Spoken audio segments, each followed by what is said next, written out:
For pure performance, he is among the very best. But there's more. The mystique, the aura that surrounds the flamethrower. Those memorable few who don't just get batters out, they blow them away, intimidating the opposition, electrifying the crowd. When a pitcher has the ability not just to retire the side, but to stir the imagination, that is when excellence becomes legend. To be good is one thing. To be strikingly distinctive is another. Triple digits on the radar gun. Blistering pitches delivered from a previously unseen angle. For no one taller has ever played the game. A look which, coupled with being left-handed, suggests a wild side. The Cleveland Indians are back home now, and most say they are the best team in baseball. But Randy Johnson is what they're up against tonight. Game 3 is next.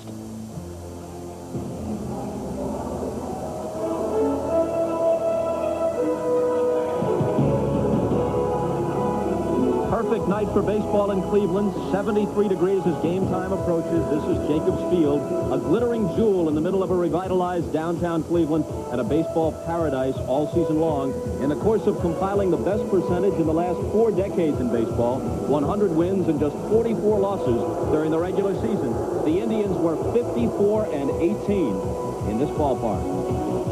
Hi again, everybody. Bob Costas with Mr. Baseball, Bob Uecker. Now, I kid you not, these are real statistics. This man hit around 400 lifetime against Sandy Koufax, including a home run. So who better to analyze great left-handers than Mr. Baseball? Where does Randy Johnson rank? Well, Randy Johnson ranks up with the best, Bob. You're talking about the Sandy Koufaxes, guys like Steve Carlton, Vida Blue. He's a very, very hard thrower.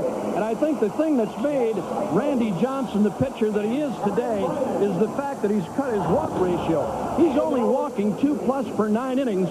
And I mean, the 100-mile-per-hour fastball, along with a 90+ mile-an-hour slider, is something to behold. And if he gets that slider over early in the count, you can just about forget about it. Big league hitters, at least many of them, can turn that dial up a little bit and time even the best fastball. But if they've got to look slider as well, they're cooked. Well, I think you have to look for one or the other against this guy. If he's got them both going, he's like a Koufax. You couldn't hit 2 pitches off of Sandy when he had his stuff. If this guy's got them both going, you got to look for one. Now, on the other side, right-hander Charles Nagy, who's had a good year. He won 16 during the regular season, 2 of them against the Mariners, both here in Cleveland, and he wrapped up the division series as they swept the Red Sox 3 straight by winning Game 3 at Fenway Park. His hope is to keep them close. Well, he throws a lot of breaking balls. That's his strong suit. He doesn't have a big, powerful fastball, good breaking stuff, and if he can't get the breaking ball over early, Bob, he gets in trouble in the opening inning. We're back with the starting lineups after we check with Hannah Storm.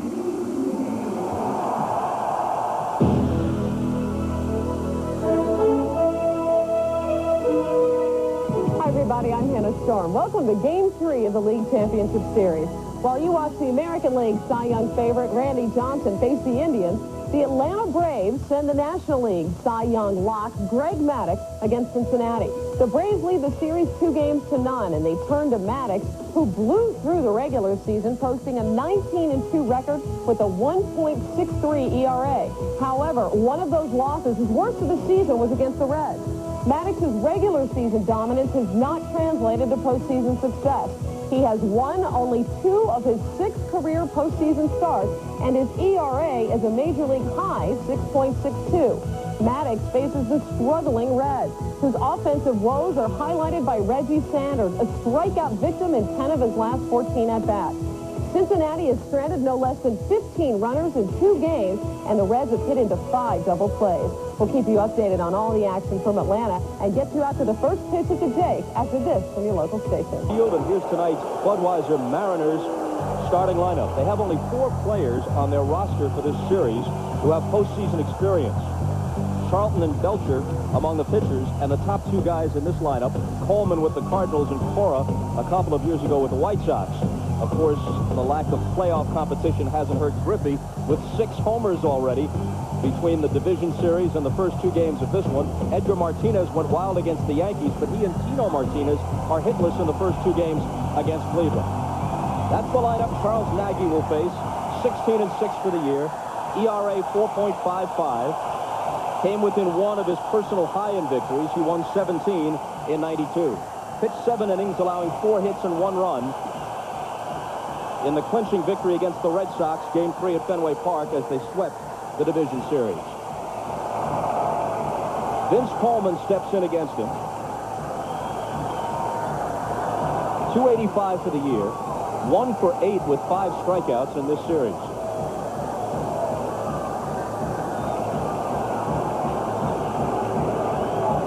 The plate umpire, Rick Reed, is obviously waiting for us. He doesn't know we're back. We appreciate the consideration, though. Dale Ford is the first base umpire. Tim McClelland at second. Drew Coble at third. The crew chief, Dave Phillips, who had the plate in Game 1 down the left field line tonight. And Darrell Cousins in right. Bob, the reason we're delayed here a little bit, and they finally turned it off. A couple of booths down from our NBC broadcast booth, there was a couple of television lights that were still lit up, and everything is full now, and we're set to go. And Nagy's first pitch to the switch hitter. Swung on and hit foul wide of third. Espinosa for a look, and it's out of play. There are 2 changes for the Cleveland Indians on their infield. This is the first time in either of the 2 series they've played that they've faced a left-handed starting pitcher. So they've gone to the platoon. As we look at them defensively, Lofton 2 Gold Gloves. Vizquel, probably the best in the game with the glove, will win a 3rd Gold Glove this year. And on the corners, Espinosa and Perry are new. Here's a ground ball to short.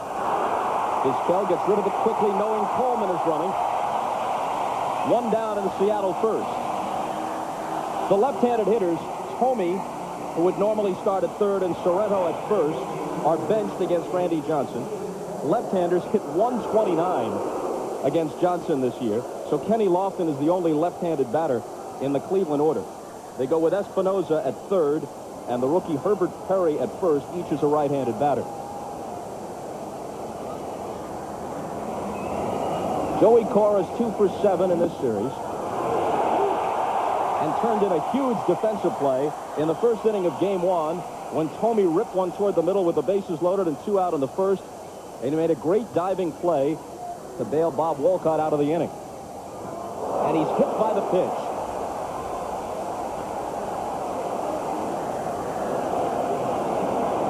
So Cora, who stole 18, heads down to first. And for the second time in the series, Joey Cora hit by a pitch. This one got him up around the backside just above. Here it is again. That was a fastball from Nagy that nailed Cora. Hershiser nailed him a couple of days ago in the knee. And for a moment, as Cora was laying on the ground, it looked like he was hurt a little bit more than everybody thought. He's all right now. I know he's smiling, but they don't feel good. I don't care where they hit you.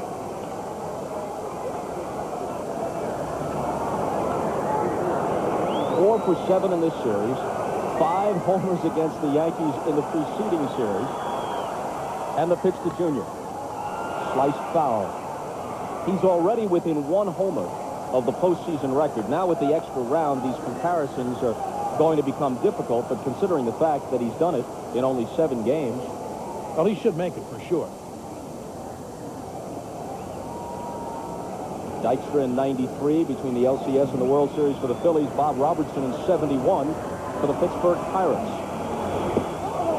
Swing and a miss, strike 2. Well, there's what we talked about with Charles Nagy at the opening, Bob. And he's had problems in the opening inning. His earned run average in his starts in inning number 1 is 5+. And that's the pitch that he's got to throw for strikes or down low and inside to the guys like Griffey to get him to chase that breaking ball.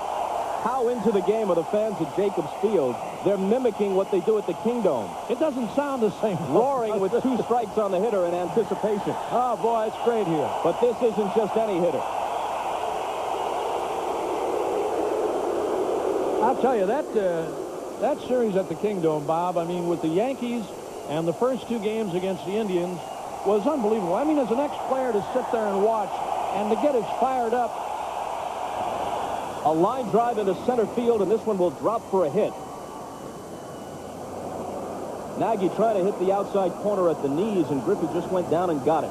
That was a breaking ball again, and it looked to be right over the middle, about knee-high, and Griffey with a nice, easy stroke lines this one into center field. Off-speed pitch, change of pace.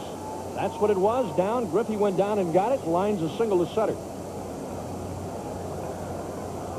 Which brings us to Edgar Martinez, who never went more than 2 games all year without a hit, and never went more than 8 consecutive at-bats without a hit. He's 0 for 6 through the first 2 games of this series. I couldn't believe that when I saw that, Bob. I mean, when you're talking about one of baseball's best hitters, of course, the American League's leading hitter this year, but when you talk about 2 games, the longest he had gone without a hit, 0 for 8. I mean, that's it. I mean, it tells you what kind of hitter this guy really is. Nagy in first inning trouble. And a strike to Martinez, who hit .356 to win his 2nd batting title. Al, in talking with Lou Piniella about Nagy before the game tonight, he said that the Mariner hitters have to try and take this guy to right field. You can't try to pull him because you'll beat that breaking ball and the low sinker in the dirt. A ball and a strike. They've gone to the bottom of the first in Atlanta. Cincinnati out against Greg Maddux without scoring. David Wells draws the assignment for the Reds. 2 best pitchers in baseball going tonight in the playoffs. Maddux for the Braves, Randy Johnson, each the certain Cy Young Award winner. Randy Johnson here.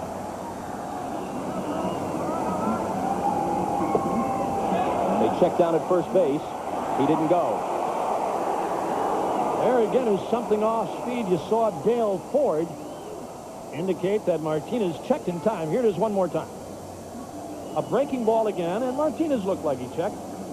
But here's a guy that practices hitting to right field during batting practice daily. On a daily basis, his first maybe 8 to 10 swings always tries to go to right. And he pops this one up back to second. Baerga retreating, Ramirez coming in. Baerga for the catch, 2 down. So Edgar Martinez, who had a couple of intentional walks up in Seattle, is now officially 0 for 7 in this series.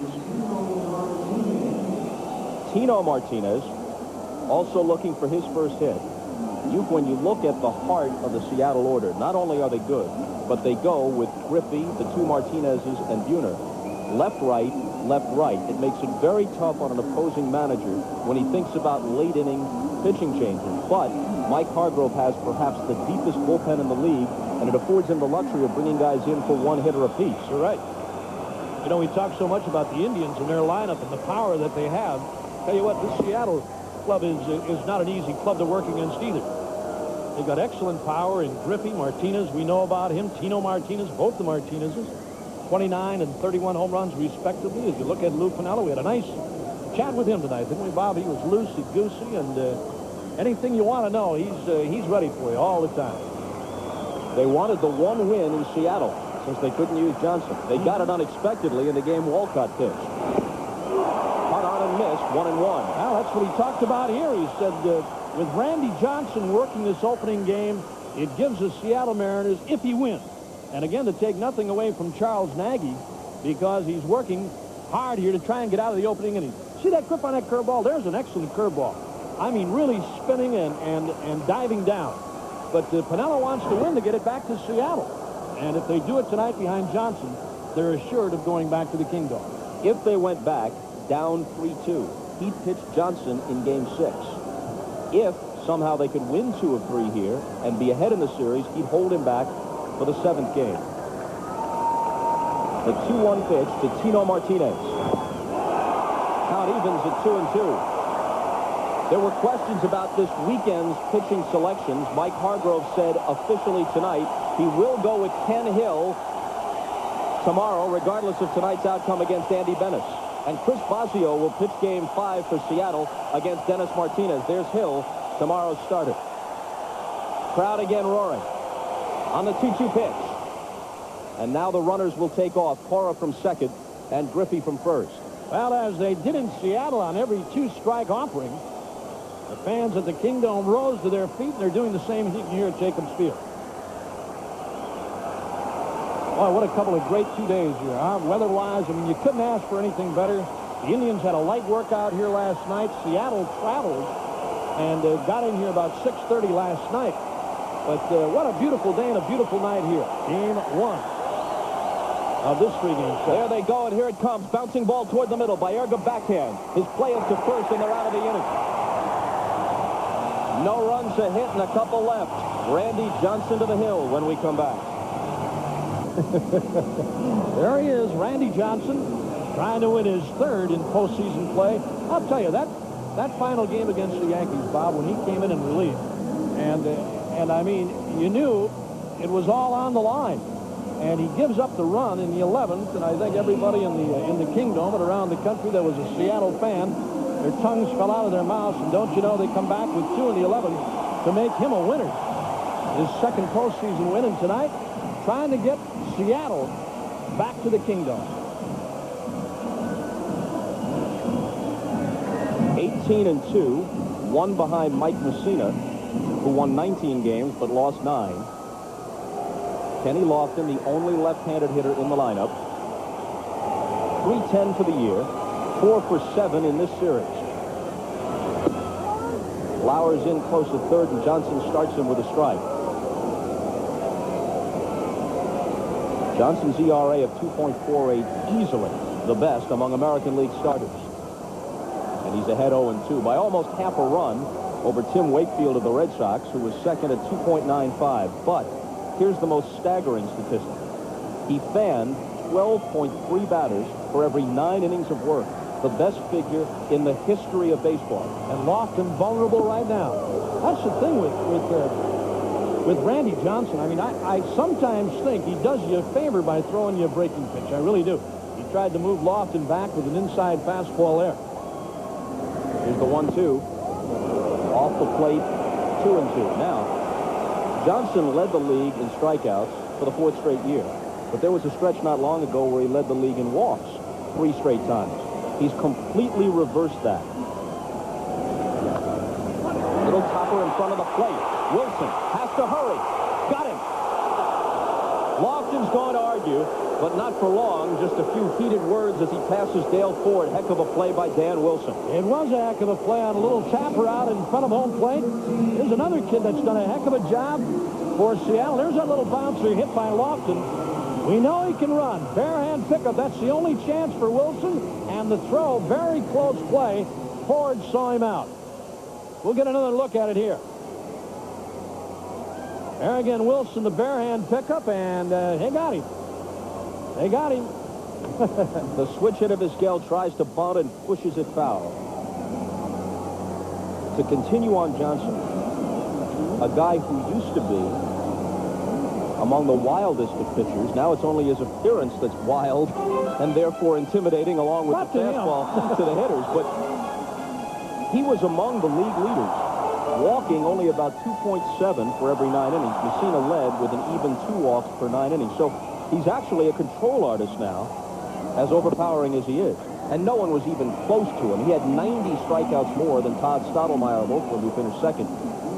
In a 144-game season, Johnson fanned 294. It's softly into right field. Buhner comes in. 2 outs in the Indian first. And this 1995 League Championship Series game is brought to you by Toyota and their full line of quality cars and trucks. Toyota, I love what you do for me. Burger King, where you can get your burger's worth, and the employee owners of Avis. We're into the future, into it now, trying harder than ever. You know, a final word on Johnson, Bob, in talking about the way he's cut back on his walks. You talk to any hitter that's ever faced this guy, and they said that's the problem with him. Not the fact that he throws so hard. I mean, there are a lot of guys who throw hard.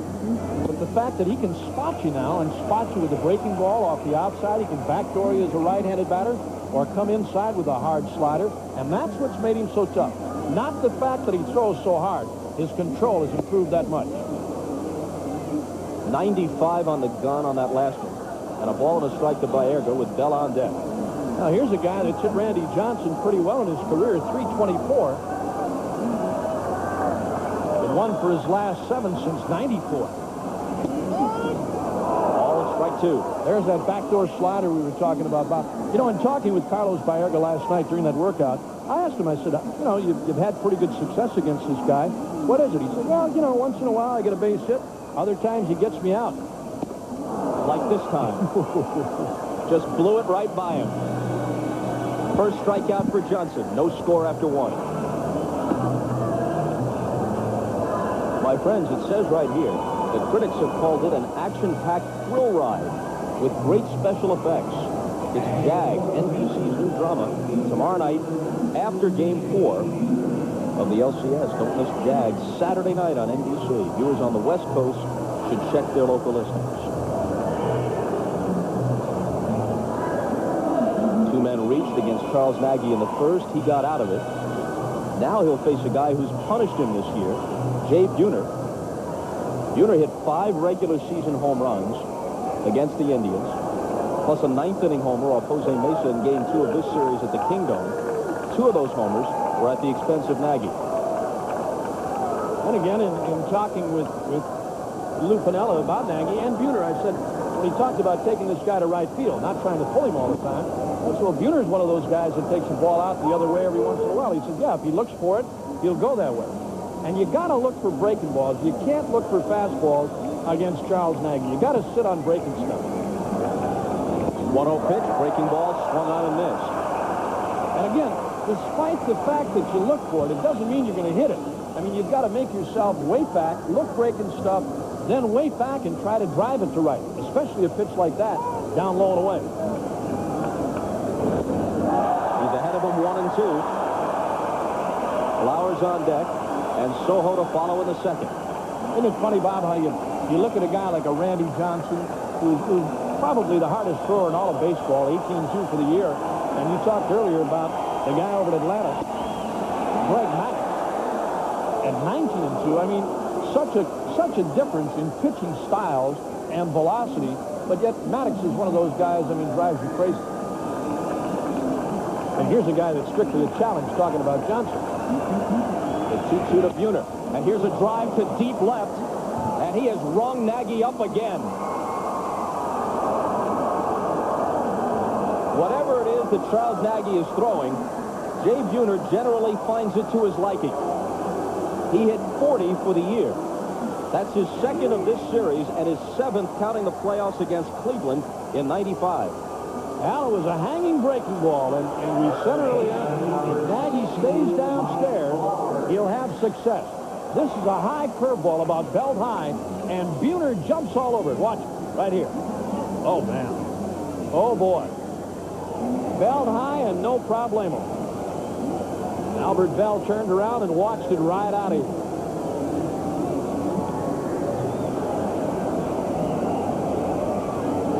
Up steps Flowers. 2 for 8 with a homer in the series. 23 homers, 96 RBIs during the regular year. You hate to overstate, but sometimes this is enough for Randy Johnson. I was going to say the same thing, Bob. You're absolutely right. Certainly you can't allow much more. Well, you know, when you get a guy like Johnson to lead, and he knows he's capable of shutting out any ball club, and I'm sure the same thing is on his mind. There's the guy that he's given Seattle the lead, Jay Buhner. Buddy Bell along with Mike Hargrove.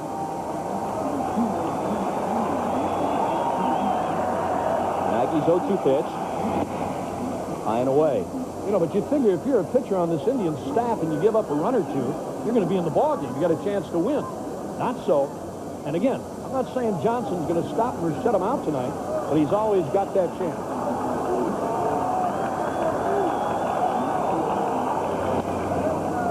It's a third. Espinosa ranging to his left, has trouble getting rid of it, but got him by half a step.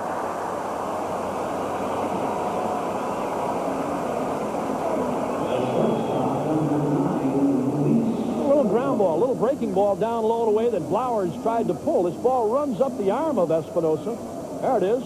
Finally gets a handle on it and throws out Flowers by about a step.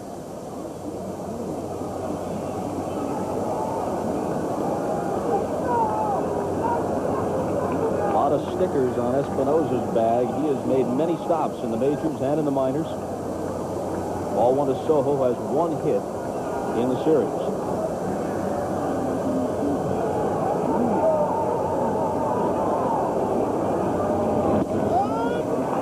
1-1. Nagy was 6-1 over his last 8 regular season starts, and then beat the Red Sox in the playoffs. He's 28 years old from Fairfield, Connecticut. 1-2. I'll tell you, if Nagy stays out there all night long, you better make up your mind you're going to go to right field. Here's one of the guys on the Seattle ball club, Bob, talking about Luis Sojo, who's really done a job. I mean, this guy is a hacker and slasher. There you see the defense against Sojo. They play him about as straight away as you can be. He's a guy that'll go to right field. If you take a look at Albert Bell in left, if you can show Albert Bell in left, he's a good 90 feet off the line out there, actually bunching on Lofty, who shades towards right center. There you see the line from the line to Albert Bell's position. He reaches for it, lines it, and Vizquel makes what for him is a routine play. I mean, that doesn't crack his top 100 plays of any season. Now, easy play for Omar Vizquel on a soft little line drive. He timed his leap perfectly. When the ball left Sojo's bat, it looked like it might get over his head. But there he is, an easy play for Omar Vizquel. Did he think that was the last out? He may have, yeah. Why not? Everybody's fired up here. He made some plays, one on Buhner diving into the hole, the other barehanded on Sojo in Game 2 in Seattle. It really shows you why he's regarded, now that Ozzie Smith is 40 years old and perhaps will play only one more season, why Vizquel is now regarded as the best gloved man at his position in either league. You know, he's made that barehanded play. I've seen him do it a number of times, and I asked him about it, and he said it's the easiest way for me to make the play. He said I have a lot of confidence in grabbing the ball barehanded instead of trying to make it a glove play, pick it out of the glove and throw in the same motion. He said it's a lot easier for me, barehand, make the throw. It's a do-or-die play anyway. If you make it, fine. If you don't, it's a base hit. Wilson swings and misses 2-1. Vizquel told me he often played barehanded as a kid in the streets in Caracas, Venezuela. Venezuelan shortstops, boy, rattle off the list. Carrascal, Aparicio, Concepcion, Guillen. Tap foul, 2-2. Wilson in the 9-hole, 278, 9 home runs. Not a soft touch. Now, this guy's done a good job, and a former Cincinnati Red, and a guy that Lou Finello wanted. He does a good job behind the plate. He's a pretty good receiver. He throws pretty well. And the 9 home runs, including a big game winner against the White Sox in September, was a big one for Seattle. A full count. He came to Seattle from Cincinnati with Bobby Ayala. And the deal that sent Brett Boone and Eric Hansen off to Cincinnati. Hansen has since moved on to the Red Sox, where he had a big year. Isn't it funny, Boone in a postseason series now, along with Dan Wilson here. That's Nagy's first strikeout. But the Jay Buhner home run has given Randy Johnson a 1-0 lead. Back to the Jake in a moment. In Atlanta, Greg Maddux is rolling, and Reggie Sanders continues to be foiled by Atlanta pitching. Maddux striking him out as Sanders leads off the second inning. Sanders with 11 strikeouts in his last 15 at-bats, while Maddux is not allowed a hit through 2. Back to Bob and Bob. All right, Hannah, thanks. It'll be Albert Bell, Eddie Murray, Manny Ramirez to face Randy Johnson in the bottom of the second. There may be some debate about the MVP in both leagues, although I think Albert Bell's September surge probably won it for him in the American League. But they don't even have to collect the ballots. They could just do it by acclamation when it comes to Cy Young. Maddux and Johnson. Absolutely. Yeah, without a doubt, Bob. And again, here's Albert Bell to lead off, and he gets my vote as the MVP this year. I know Mo Vaughn had a heck of a year, but I mean, what this guy has done for the Indians throughout the season, and I know he had a big second half and a big last month of the year. And I don't care. You know, people say, well, he did it after they clinched. There was nobody telling him what the pitches were. I mean, there was nobody saying, here comes a fastball, Albert hit it. I mean, this guy did his job day in, day out, and I think he deserves it. I really do. Edgar Martinez of the Mariners, who will be somewhere in the first 3 with Vaughn and Bell, says that he thinks this guy should get the award. Oh, I do, too. I mean, you got a guy in right field in Jay Buhner with Seattle, who's had a heck of a year and I think should be considered as an MVP candidate.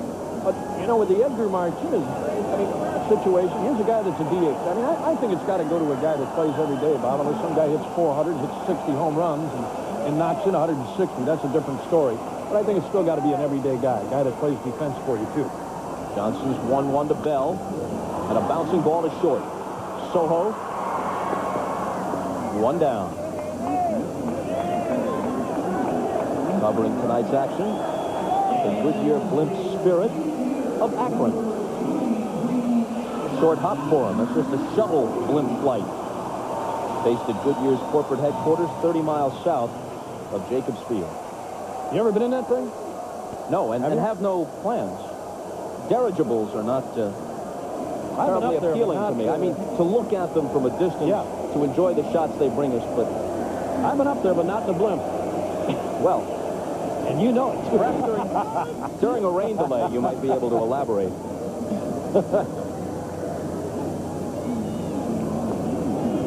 Murray played in the LCS in 79 and 83 with the Orioles. And in the World Series, both those years. Johnson's 0-1 pitch to him. He'll give you the different arm angles, too, as if the repertoire itself isn't difficult enough to deal with. If you're a left-hander from time to time, you'll drop down sidearm style. He's only got one in there tonight. Strictly left-handed in Kenny Lofton. But I'm telling you, look at Murray there. And I know Eddie sits on a lot of fastballs. He's sitting on a heater there, and Johnson threw it right by him. Starts him off with a slider, a hard slider, strike one. Runs a fastball away, and now comes with a high fastball again. And he's had a 1-2 on Murray.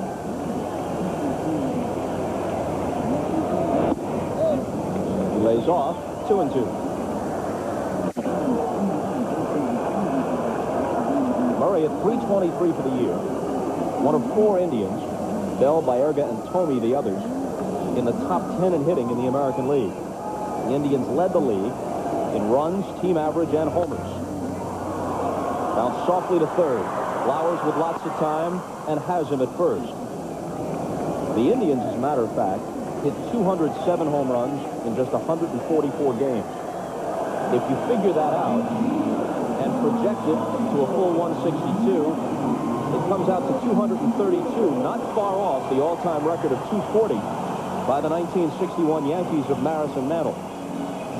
But again, I mean, you can talk about the Indians, and they are a great hitting ball club, and they've got an excellent pitching staff and a very strong bullpen. But again, this Seattle club, Bob, I mean, with the Buners and Griffey and the 2 Martinez, along with Mike Blowers, who's had a big year with 23 home runs. I mean, they don't have to take a back seat to anybody, really. I mean, this club can score a run. They've hit 182 home runs for the year themselves. Big reception at Jacobs Field for young Manny Ramirez, who really struggled the last couple of weeks of the regular season. And through the 3 games against the Red Sox and the first one up in Seattle, and then exploded, going 4 for 4, 2 of the hits home runs in Game 2 as the Indians got even in the series. Johnson's 0-1 pitch, off speed and outside. And a few bad breaking balls that he's throwing here in the early going. The thing that Charlie Manuel said with Ramirez was the fact that they closed him up a little bit, about 4 to 6 inches, and had him get into a little deeper crouch. They said he was standing up a little too much. They looked at films, got him bent over a little bit, and that seems to have straightened him out. We'll see what happens here tonight against this guy. You'll see when he's really humming a lot of what you just saw. Fouls back to the screen because you just can't get around. I mean, here's Ramirez with .410 against left-handers, but this isn't just any left-hander. No. And you can't take a bigger swing. You say to yourself, hey, he's really throwing hard. I'm gonna take a real hack at this one. You got to shorten up from time to time. Line down the left field line and foul. You got to shorten your stroke a little bit, Bob, and instead of taking it way back and really, you know, cocking the bat and then letting yourself go. Because, I mean, he's throwing 98 to 100 miles an hour time after time. And here's that last pitch to Ramirez out in front of it, and he hooks a liner foul. They threw him the change. Oh, yeah. He's obviously sitting on the heat, and he's in front. Now, if you get a change and it's in the zone against this guy, you better whack at it. You know, the thing is, you said a moment ago about with the different angles that he comes, his fastball, when he gets up on top with that little 3/4 arm style that he has, he can make it really run away from a right-hander.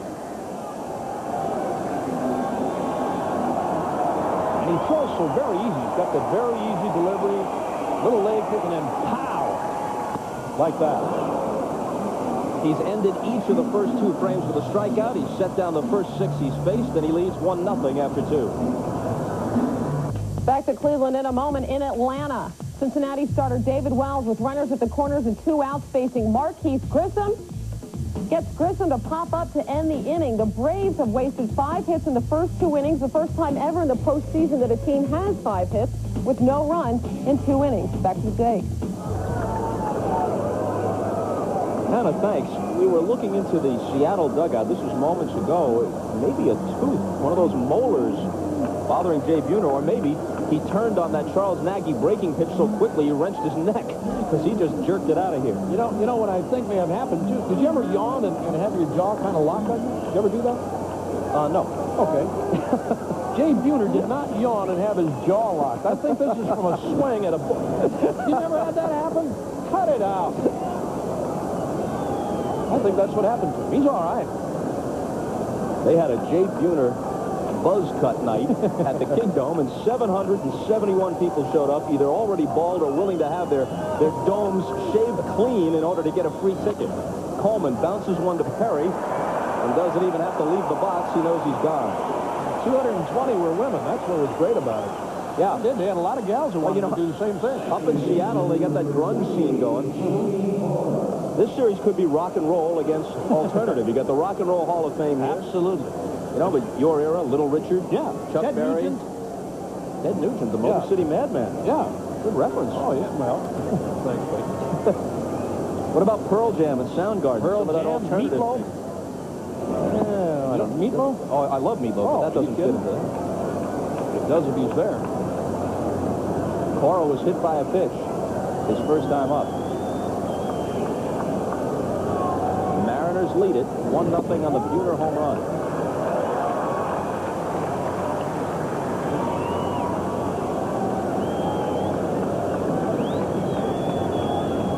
Ken Griffey Jr. on deck. The 1-1 pitch. Fouled out of play. Now let's see if you're really up on what's going on. All right. The newest, hottest band in Seattle, I'm told. The Presidents of the United States of America. I haven't been there yet. I haven't seen them. But if we get out there for next Tuesday's 6th game, you and I will be there, buddy. I like Millard Fillmore on drums, but Herbert Hoover is no match for Eddie Vedder as a lead singer, in my opinion. Might even get Randy Johnson to sit in. He's a drummer. Hit sharply to second, but right at Baerga.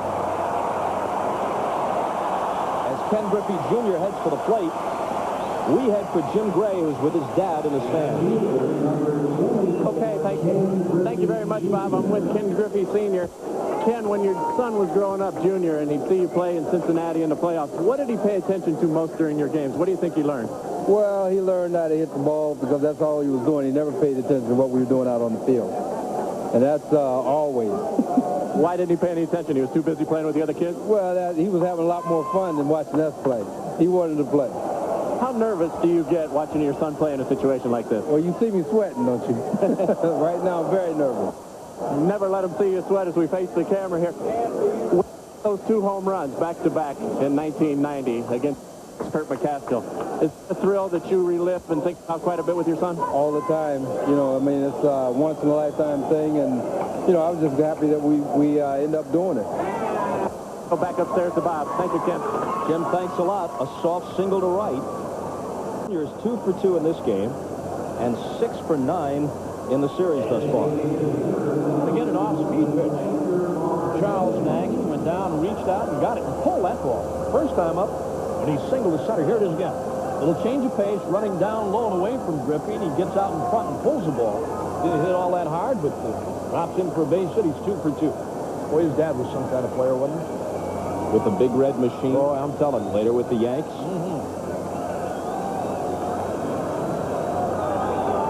Martinez popped to Baerga his first time up.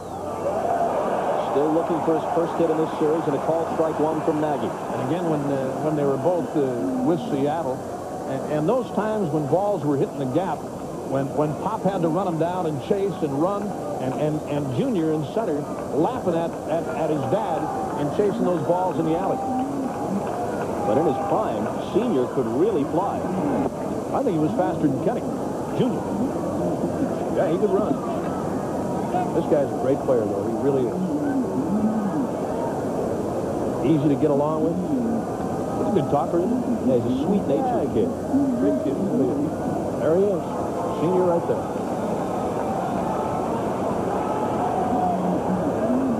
Nagy looking Griffey back. A Buhner homer in the second as the Mariners in front 1-0.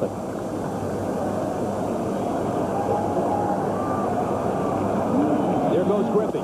Swing and a miss and an off-speed pitch, and the throw is not in time. It skips into center field. Junior gets up. Vizquel whirls and throws, but it's nowhere near in time. Stolen base and an error. That was a very tough pitch for Alomar to try to come up throwing on. Even a great throw probably wouldn't have gotten Junior. I don't think so. He had a good jump. And the throw by Alomar on the shortstop side of second. Mayorga trying to backhand the play. It got by him or backhand the throw. There's Vizquel's throw late. And again, a swing and a miss. And the throw by Alomar in the dirt to the shortstop side of the bag. It's a steal of second for Junior. And he moves to third on an error charge to Alomar. And Martinez breaks the bat. Espinosa botches the play at third, and an unearned run comes home on the second error of the inning, both after 2 out. Well, Espinosa at third, and Mike Hargrove told us yesterday he gives us an edge defensively over Thome. I don't know whether the flying bat may have distracted Espinosa on that play, but he booted it, and Seattle leads 2-0. Well, neither of these clubs are known for their defense. And here again is the play. This is an easy ground ball. As you said, Bob, I don't know if that the broken bat distracted Espinosa at all. That was not a tough chance. He should have made the play on Martinez. He's charged with an error. Seattle behind Johnson now leading 2-0. The kind of thing that just can't happen when you're up against Randy Johnson. You can't give runs away. Boy, I'm telling you. That's bad enough you have to face that guy. I mean, without committing errors and booting balls. That's the second tonight for Cleveland. The 1-0 pitch to Tino Martinez. Again, there's a long way to go. Oh, yeah. And the Cleveland Indians have been the best team in just about every respect in the American League this year and probably in all of baseball. The best team offensively and the best pitching staff. They've had the deepest bullpen, the best staff ERA.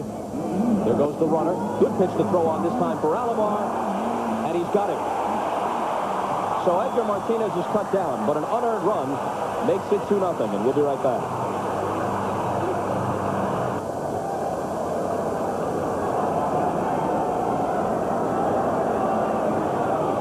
Randy Johnson staked to a 2-0 lead. Back to work in the third against Herbert Perry. The rookie hit .315. 2 for 4 in his only start against Johnson. Johnson faced the Indians once this year. Beat them 5-3. His 2 losses this year, 1 to California, 1 to Minnesota. He's 20-2, counting the 2 postseason victories. Started to say before the commercial, looking at this from the perspective of the Cleveland Indians, with Randy Johnson on the mound, they've got to at least think about the possibility that if they lose this game, they face a must-win tomorrow and Sunday, or else they go back to Seattle, even if they split down 3-2, having to win 2 in a row in that building and facing Randy Johnson in at least one of those games. This is a team that won its division by 30 games over Kansas City, and then they swept Boston. So until Game 2 of this series, they've never really been behind in any sense. They've never faced a lot of pressure. This is the most pressure that they have faced all season long. Down in this game against the league's best pitcher, and if they lose it, having very little margin for error the rest of the way. And 2 of their best hitters not in the lineup tonight, and that's Jim Thome and Paul Sorrento, due to the fact that Randy Johnson is in there for Seattle. There's Jim Thome, 25 home runs this year. Just inside, 3-2.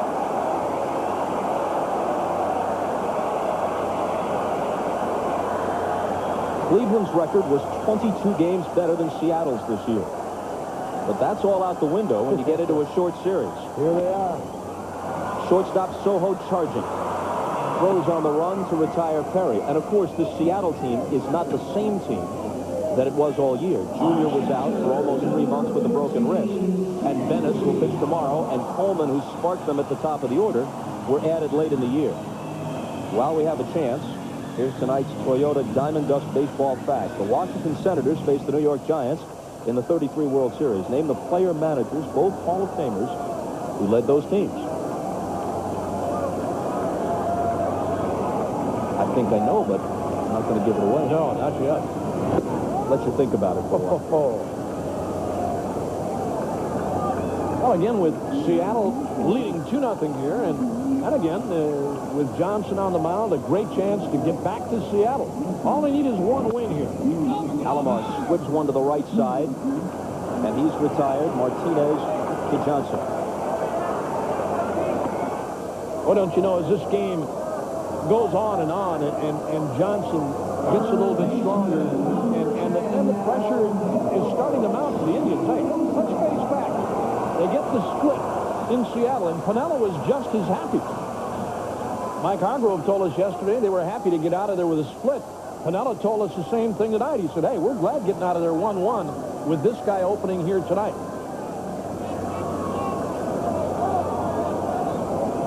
Espinosa steps in and takes the ball. Well, Johnson had to rely on his slider a lot more in Game 3 against the Yankees and in his relief appearance in Game 5 than he usually would, because he just didn't have the arm strength. He was pitching on 3 days rest in Game 3 for the second consecutive time, threw 116 pitches, then came back and threw 40 pitches in 3 pressure-packed relief innings in Game 5. Now he has 4 days rest since that appearance and a week's rest since his last start. Well, he was asked by the press if he thought that relief appearance was going to bother him. He said, nothing is wrong. I felt great. I wanted to stay in that game and keep pitching. Because there was talk about him only working the 1 inning, Bob. But Lou Piniella wanted to keep him in there at his own being, at his own doing. And Johnson said, I wanted to stay in the game. I felt good. I was strong. You give up the run in the 11th, they come back to get 2 in their half, and they win. I like this guy, I really do. And Mike Hargrove, too. I'm not taking anything away from him. Either one. I mean, you talk to those guys, and they tell you anything you want to know. And we walked into Pinella's office tonight. Hey, guys, how you doing? You know, glad to be here. Here's what we're going to do. Everybody's fine. No injuries, no nothing. Basio's my pitcher for game number 5. He came out right away. He said, Basio's going to have 7 days rest. He's my pitcher. He ought to be all right. Another 1-2 pitch to Espinosa. It's almost mandatory that anytime the batter even twitches these days, the catcher asks to check with the umpire at either third or first, and this time, nothing doing. 2-2.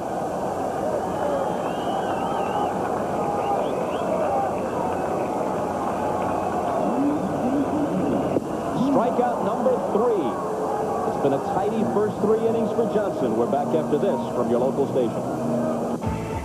While Randy Johnson dominates in Cleveland, Greg Maddux struggling in Atlanta. Bases loaded, 2 outs, top of the 3rd. But he gets Reggie Sanders, striking him out for the 2nd time in the night. Sanders just 1 for 11 at the plate in this series. We are scoreless in Atlanta. All right, Hannah, thanks a lot. There's ball 1 to Tino Martinez, who was at the plate when Sandy Alomar cut Edgar Martinez down, trying to steal to end the 3rd. Nagy down to Randy Johnson, 2-0. Breaking ball, ripped to right, but Ramirez has it measured. And there's the first out.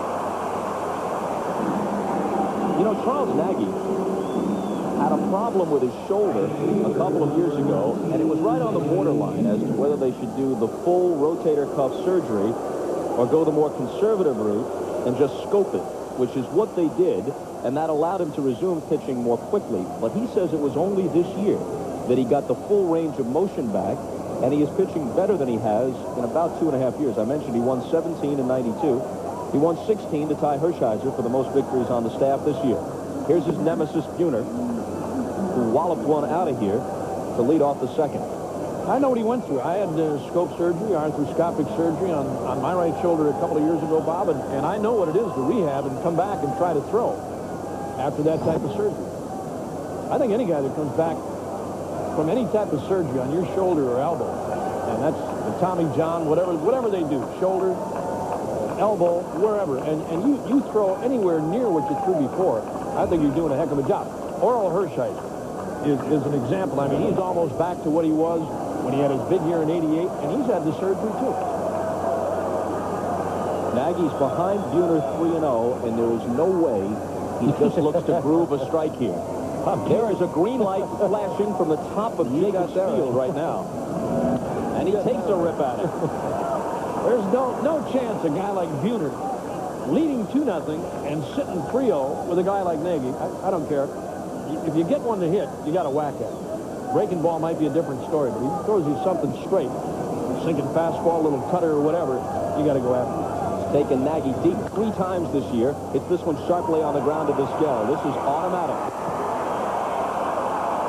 The 2 out, this 1995 League Championship Series game is brought to you by Chevrolet, the cars and trucks 36 million people depend on every day. Genuine Chevrolet.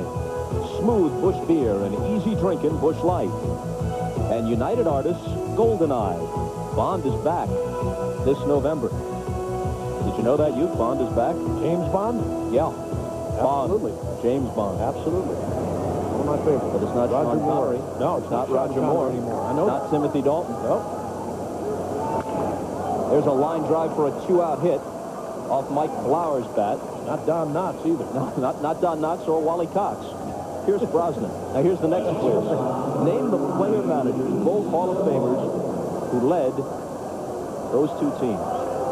I had it half right. I know one of them. I knew one, too. I knew Bill Terry. I knew Bill Terry, but I thought it might have been Bucky Harris for the Senators, but it was Joe Cronin. Right. Great shortstop. I knew Bill Terry was one. I didn't. I listened to Joe Cronin, too. I was into the Connie Mack.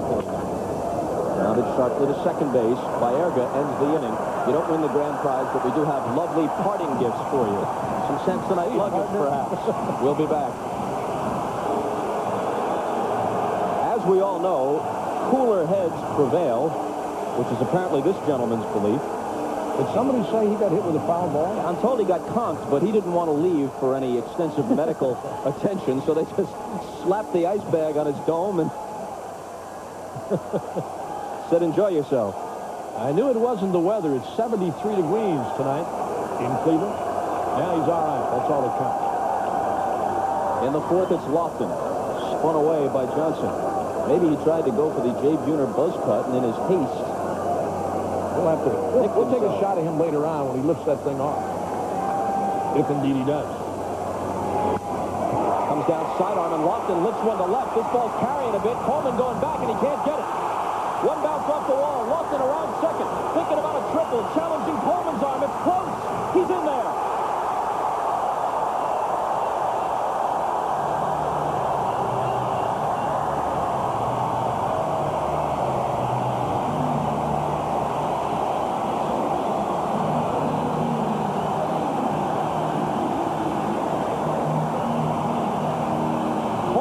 Was in so shallow and left that when this ball came slicing off Lofton's bat, he had a long way to retreat.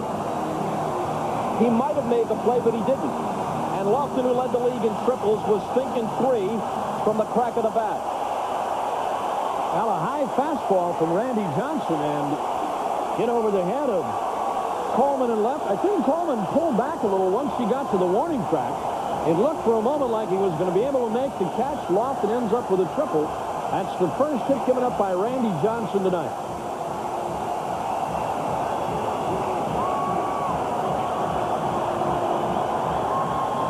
Except for Blowers, who's even with the bag at third. The infielders are back, of course, leading 2-0, and Vizquel takes the ball.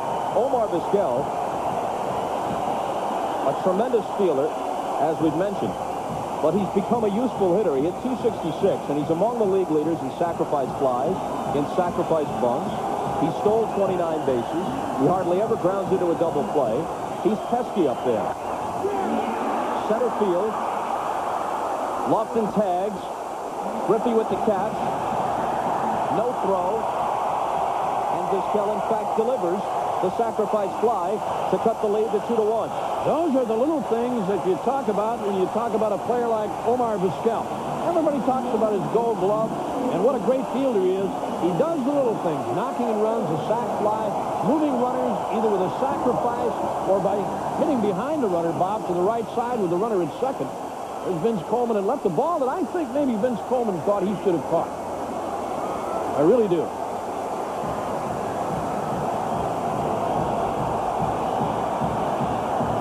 Baerga steps in and takes the ball. You know, the rule is never make the first or the last out of an inning at third base.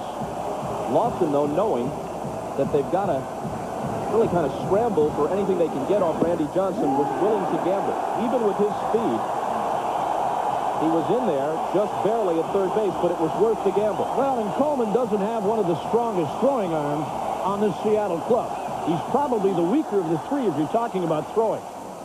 Griffey in center and Buhner in right with tremendous arms. And here again is that fly ball hit by Lofton. And around first, he goes rather leisure-like, Bob. I think if he's busting all the way, which he is now, he makes it to third easily. He's in there just ahead of the throw from Coleman. But again, a ball I think Vince Coleman would tell you he should have caught. And now Baerga spanks one into center for a one-out single. And Johnson will have to face Bell with the tying run at first.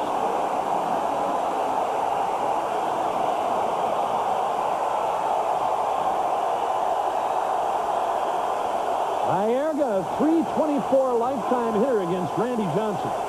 You know what he was telling me yesterday in the clubhouse around here for that little workout last night? He says, Uke, when this guy is out there working against you, he talks to you. He doesn't point at you anymore when he strikes you out. But he hollers at you before he throws the pitch. You ready? I'm coming at you. Here I come. Be ready. The best against the best. And an off-speed pitch for a strike to Albert Bell. Bell with 50 homers, 126 RBIs.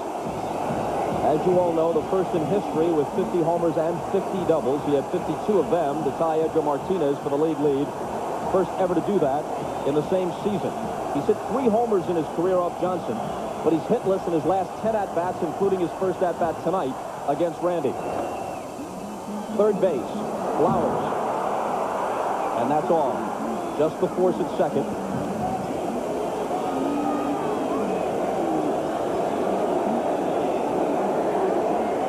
Bell at first with 2 out and muttering to himself. They take the speedier runner in Baerga off the bases. I think Flowers had the force at second on his mind all the way. In no hurry to get that ball to Joey Cora. It was hit deep at third. He was playing Bell deep at third. They get the force at second. Bell aboard, and here's Murray.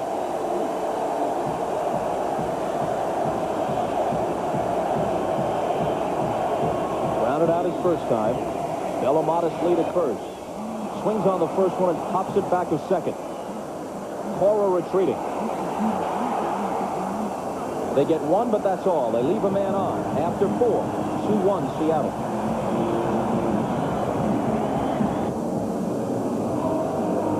As every veteran sports watcher knows, this is the view from the blimp. But did you know this? The very first baseball game a Goodyear blimp covered was in September of 1925. Now, my question is this.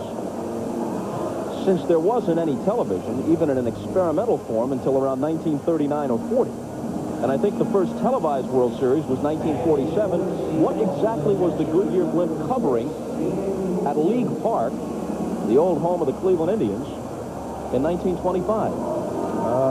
You got me on that one, buddy. I could come up with something, but hey, just I don't think it would be right. Just asking. Boy, what a beautiful shot. Maybe they mistook the babe for the blimp. Who knows?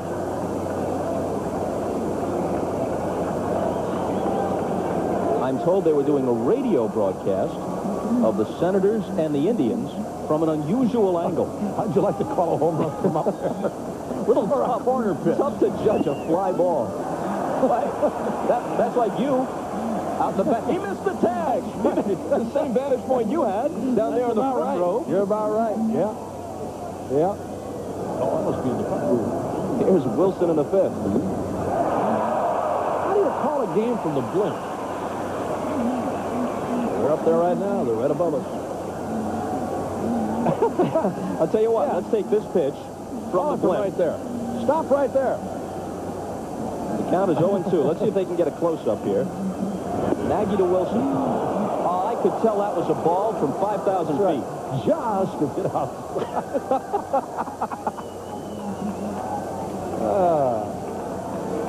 What a beautiful shot there.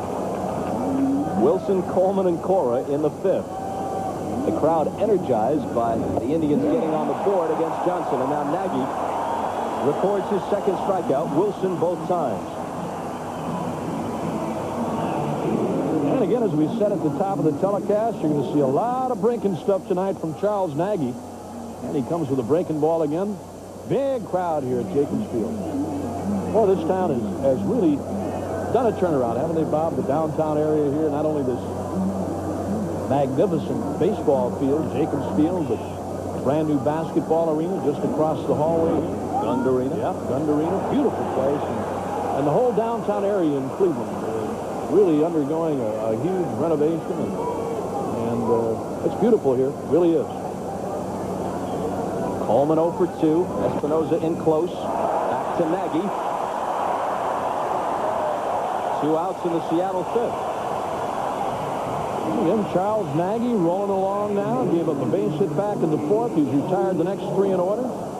We said at the top of the telecast, despite the fact that Randy Johnson is going tonight for Seattle, this guy can pitch. He's had problems in the opening inning all year long. And in his career, ERA of over 5 in first innings. But after that, he settles down. And he has here tonight, thus far. Cora hit by a pitch and grounded out. Hit .297 for the year. Just huge in that 5th game against the Yankees. Early home run off David Cohn.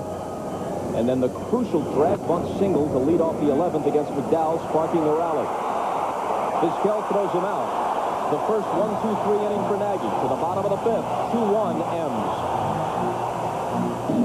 Well, your impartiality is the order of the day as we work here for NBC, but you have an undeniable connection to the Cleveland Indians as Harry Doyle, the voice of the fictional tribe in Major League 1 and 2. And they're calling this one Major League 3, where they hope to go all the way and win the whole thing. And if I ever show up for one of the NBC games like I did in Major League 1 and 2, I think I'm out of here. I thought that was your finest work, actually. We had a lot of fun. We really did. Hey, we walked up to Sandy Alomar the other night. There's a man who's up for the game. That was my partner. We walked up to Sandy Alomar at the batting cage the other night. As soon as he saw you, he started quoting lines from the film. He said, he swings and crushes one towards South America. Yeah. Ramirez struck out his first time up. Johnson's 0-1 pitch. Outside, a ball and a strike.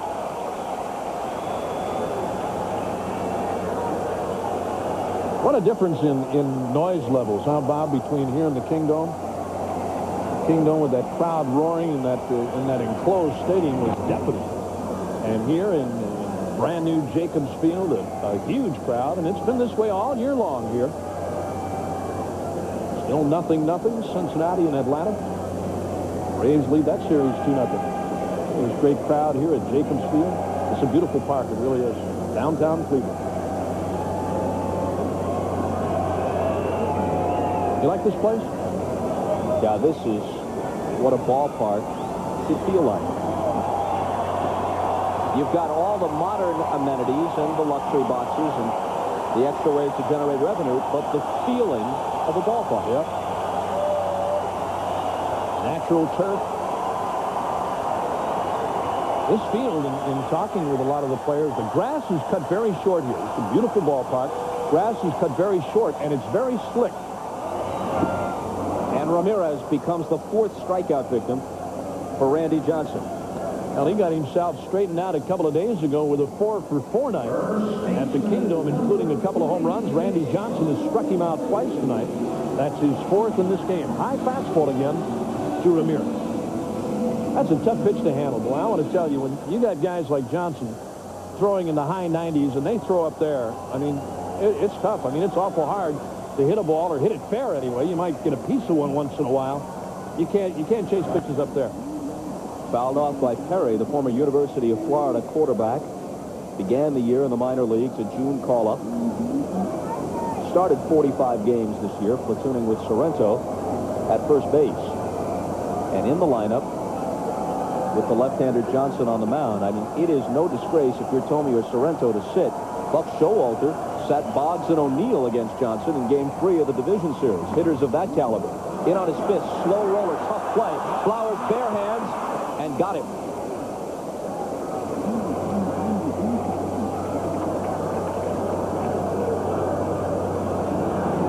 Here it is again by Blowers. We've talked about Vizquel and the barehanded plays that he makes.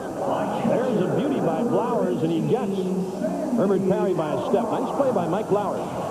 Here it is again from a different angle. That's a tough play. That's a do-or-die play. If you don't make it, it's going to be a base hit. And he gets Parry by a step. Blowers, a big year for Seattle. 23 home runs, almost knocked in 100.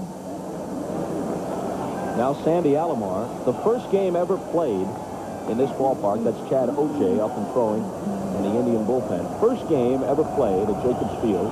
Pitted the Indians against the Mariners. And Randy Johnson had a no-hitter into the 8th, broken up by a Sandy Alomar single. The game eventually went extra innings, and the Indians won it. He didn't get a decision in that game, but you're right, Bob. He had him no-hit through 8+. And the 1-1 pitch. Down and in. You know, in looking at Johnson tonight, I think we're seeing a lot more breaking stuff from him than you normally would. I don't know if he's having a little problem or not. I mean, he seems to be fluid and has good pop on his fastball. But a lot of breaking stuff here tonight.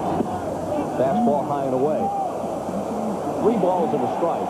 Well, he said last weekend in Seattle, said it with a smile, I was pitching on fumes because they've had to go to him so often down the stretch. He just asked the home plate umpire again if that was a check swing strike.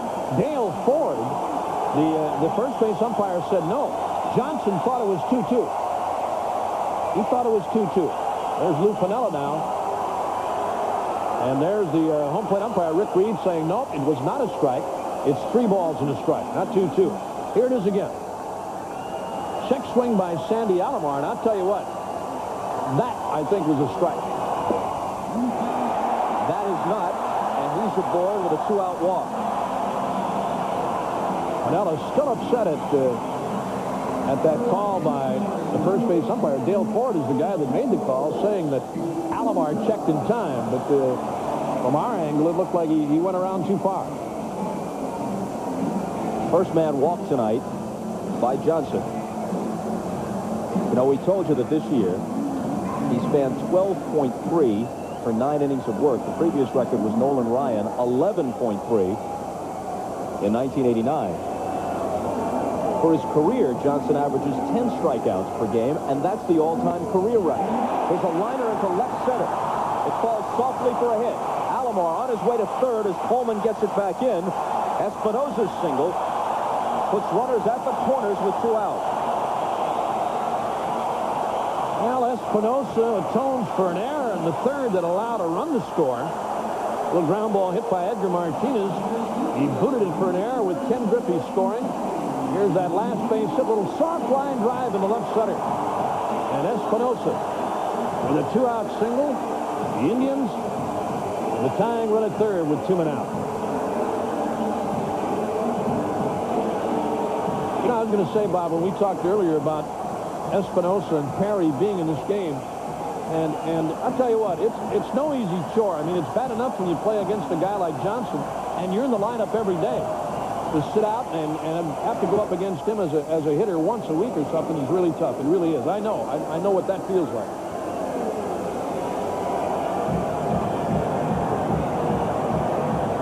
Espinosa at first, Alomar at third. Johnson came sidearm to Lofton last time, and Kenny tripled to left. He slices this one toward the left field corner, but it's in the seats foul. You got Lofton leaning out now. Kenny on those 2 breaking balls, kind of leaning out. Let's see if Randy Johnson tries to come inside here with a fastball. There it is again. Lofton getting out there, although he was kind of bailing a little bit, he still had the plate covered and takes one in the foul territory. I said before, I see if Johnson now tries to work him inside here. Come up a little bit and inside. You stand in there left-handed and keep telling yourself, keep the shoulder in, keep the shoulder in. You know what tells you to get out? your backside, buddy. And every rational cell in your brain. Like, you know, from a left-hander's perspective, that's so nasty, it should be rated NC-17. That's his 5th strikeout. To Jacobs Field in a moment in Atlanta. Top of the 5th, Barry Larkin on first. 2 outs. Greg Maddux facing Ron Gant. Larkin tries to steal, but the Braves gets right with a pitch out. They get Larkin in the rundown, and they get out of this inning. 13 base runners thus far in the game, and no runs. We're still scoreless in Atlanta in the 5th. Back to Bob. Anna, thanks. Ken Griffey Jr. is the leadoff man here in the 6th. He's had a pair of singles, a stolen base, and he scored a run. You know, as great as he is, already establishing himself, when healthy, in the opinion of many people, as the best all-round player in baseball, he's still not the best player ever to come out of Denora, Pennsylvania. Stan Musial, who played on an integrated high school team in the 30s, not with Ken Griffey Sr., but with Ken Griffey Jr.'s grandfather. Played basketball and baseball with him in Denora, Pennsylvania in high school. 1-2. Beautiful change of pace that time from Nagy. Tell you what, he just missed on the second pitch a fastball that I thought could have been called a strike on the inside to Griffey. I still think you got to pitch this guy down and in. I mean, he'll chase breaking stuff down and in, and if you can throw the off-speed stuff, the straight change or that little riding change that Nagy has down low and away, like that. Ball, strike 3. That was it. That was a changeup right on the outside corner, and I mean a good pitch anyway. Good pitch anyway. Here it is, off speed. Griffey out in front, trying to check his swing. The pitch was good anyway, right on the corner. Strikeout, number 3 for Nagy. Look at those guys, those big hitters like Griffey. And I mean, unless they're looking, they're always geared for a little something hard. Ready just in case they have to jump into the lifeboat. A strike at the knees to Edgar Martinez, who reached on Espinosa's error, which scored a run in the 3rd, but he's still looking for his first hit of the series, and this equals his longest hitless streak of the season, 8 at-bats. It's no small wonder why a guy like Martinez leads the league at 356. And you talk about his hitless, his longest hitless scheme being 2 games or 8 at-bats. 1-2. Here's the problem with Martinez, Bob, and he's the guy that talks about this more often than anybody else. The fact that he's got to drive the ball to right field. I mean, he's got to sit back, and especially against a guy like Nagy who throws so much off-speed stuff, he's got to hit the ball to right or try to drive it to right center. Right on the block. A perfect pitch. 2 called third strikes for Nagy against 2 of the best hitters in the league to start the 6th. Need you say more? I don't know if that was a strike or not. It was good enough for Rick Reed. I don't know if Martinez could have reached that ball. Here it is one more time. And again, it's a change of pace. You see that very, very slow rotation. There it is. Now, it's close. I don't know if it's a strike or not. Rick Reed's got the indicator. That's all that counts. Now Nagy to his former Olympic teammate. They were on the 1988 squad that won the gold medal in the Seoul Olympics. Nagy from the University of Connecticut. Martinez from the University of Tampa in Florida. Well, this guy's throwing a lot of off-speed stuff now. Good change of pace. Good curveball. Settling in, down 2-1. Struck out 4.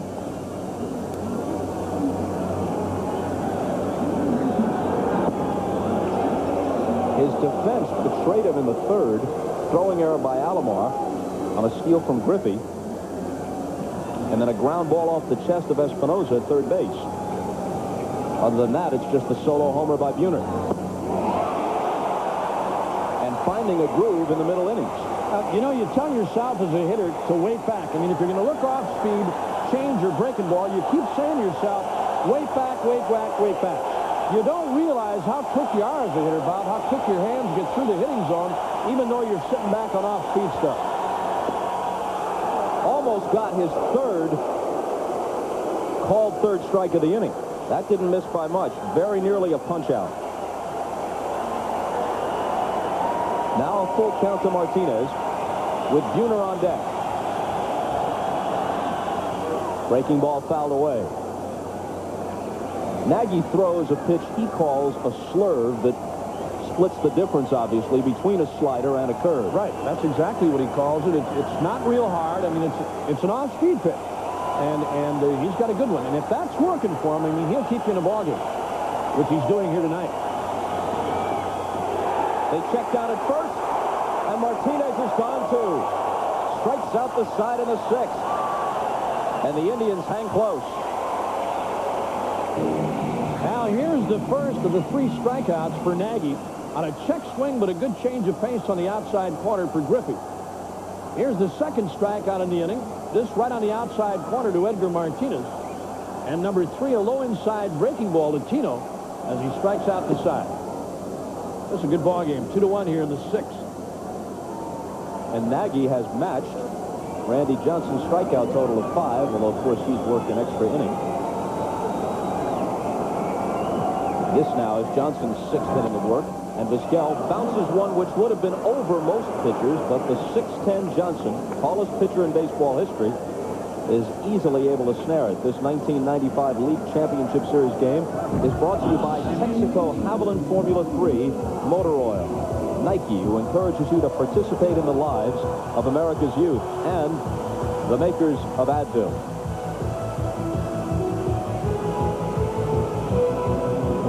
Allie's the biggest player in baseball. 6'10 Randy Johnson. As Bob said, anybody else, that might be an infield single. He went up and made an easy play on Vizquel for the first out in the inning. Now Baerga struck out and singled. Bell on deck.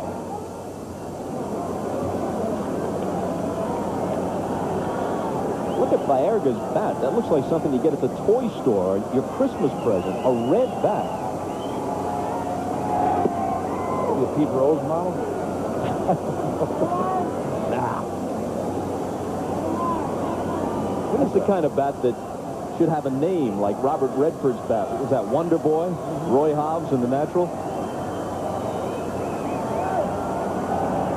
The 0-2. High and away.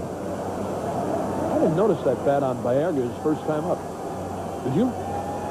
I think he just went to it this turn. That is, he spray painted that thing in the dugout. Johnson's 1-2 pitch. Didn't miss by much.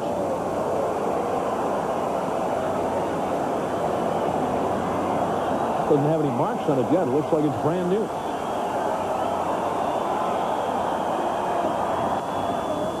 Hit to third. Flowers throws on the run and gets Baerga. Flowers has had a good night at third base. A little slowly hit ground ball by Baerga right down the line. Flowers gets there in plenty of time, and on the run, easy play on Baerga. Done a good job for Seattle. I was talking to him before the game tonight, Bob, about that 5th game against the Yankees in Seattle when he was taken out of the game. He said, "Yuck, I'm telling you, sitting in the clubhouse and watching that thing was unbelievably, almost unbearable." He said, "I was so much more relaxed in the game and on the field." On the first pitch, Bell will now be 0 for 3 tonight against Johnson. Buhner calls Cora off. A perfect 6th for Randy. And we're back after this from your local station. Welcome back to Cleveland. I'm Jim Gray. As we head to the top of the 7th inning, we've got Jay Buhner coming up. But a lot of fans here in the stands seem to have you confused. They think you're Jay, but actually it's his brother, Sean. A lot of people think you're twins. Yeah, I get that question just about every day. However, you're 7 years younger. You play for Wisconsin in minor league ball in the Mariners organization. Sitting here watching your brother, I know it's a dream for you, but how many times on the field have you guys thought you were in a championship series and you or your brother hit a home run? I never have. I've never been to a championship. Well, back in high school, I was in a state championship game, but I never hit a home run. So, but you dreamt it quite a bit with your brother growing up. I tell you what, I'm happy for him, and we all are. Matter of fact, all the family here, and we're just wishing the best. Jay's at the plate right now. The Mr. Clean look is going on down here, Bob. If he just gets a little goatee going, Boy, I'm telling you, it would be impossible just about to distinguish them. Nagy behind him 2-0. And Buhner can't catch up with that one. Well, he was sitting 2-0, gets one right down the middle, and took a home run, cut and missed it. Buhner has hit safely in all 8 of Seattle's postseason games. The only Seattle player to do so. 2-2. Again, these guys are now starting to see a steady diet of off-speed stuff. He threw him a fastball on 2-0 when he might have been looking off speed, then came back with good pitch selection to have him off balance. And that one's on the corner for his 4th consecutive called strike 3 and his 6th strikeout of the game. Nagy's sizzling now, and off we go to Hannah Storm. Well, Greg Maddux was sizzling, Bob, retiring the side into 6th, facing Reggie Sanders. Strikes him out for the 3rd time in the game. Sanders just 1 for 12 in the NLCS with 8 strikeouts, and we're still scoreless in Atlanta, Bob. Boy, Reggie Sanders is going to have to ring up Mo Vaughn and Jose Canseco in the offseason, and they'll have to commiserate someplace.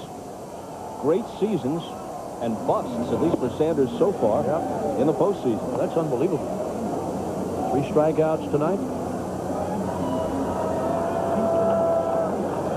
Flowers bounced out and singled.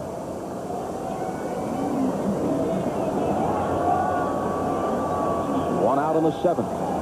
2-1 Seattle. And Nagy has complete command now and only an unearned run in the 3rd inning.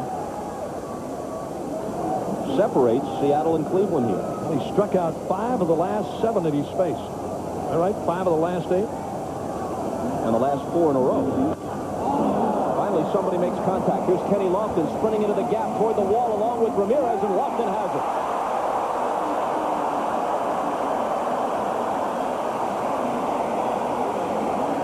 He's won 2 Gold Gloves. He and Vizquel are the real high points defensively for Cleveland. Watch Lofton. He knows where this ball, and looking at the right fielder, Manny Ramirez, did you see him say, I got it, I got it? And an easy play at the wall for Kenny Lofton, one of the premier center fielders in all of baseball. He was hollering at Ramirez, I got it, no problem, and makes the play.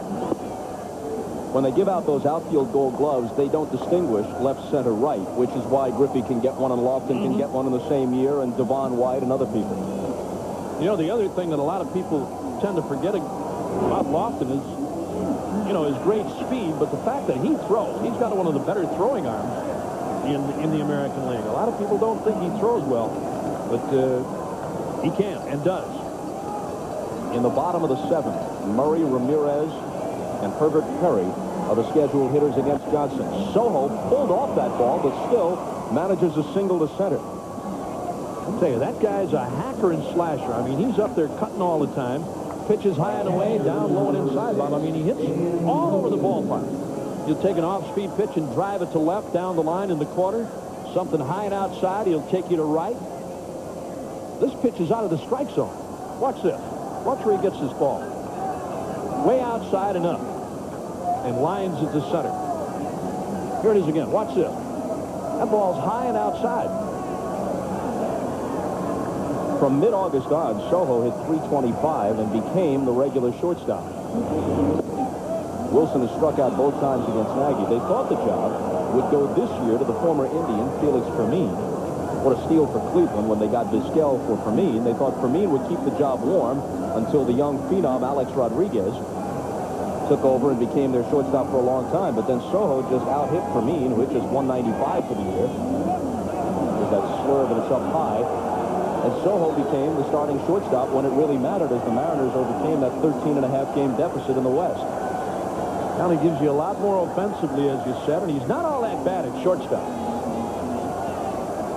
The costly miscue in that second game in Seattle. And the ball that should have been a double play ball hit by Paul Sorrento in the 5th inning. Turned out to be a forced play, and the Indians went on to score a couple of runs.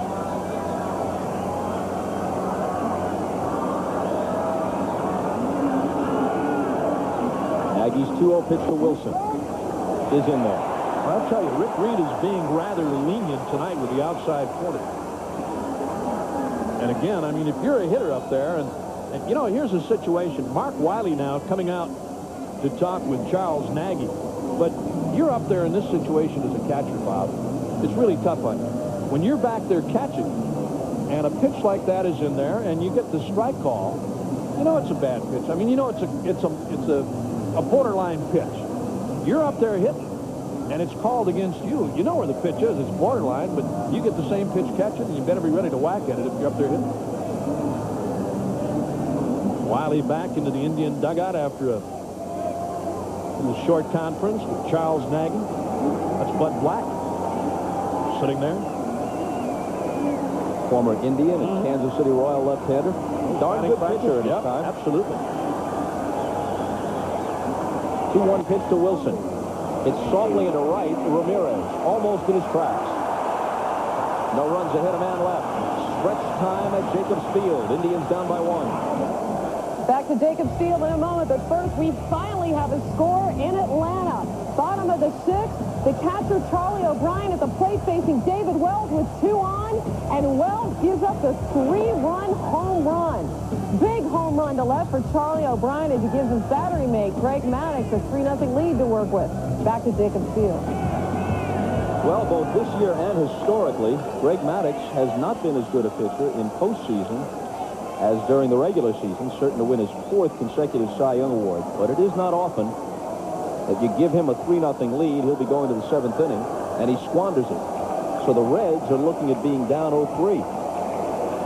Former Brewer catcher Charlie O'Brien, former Met, the Brewers for a couple of years, 87, I think, through 90, or being traded to Atlanta.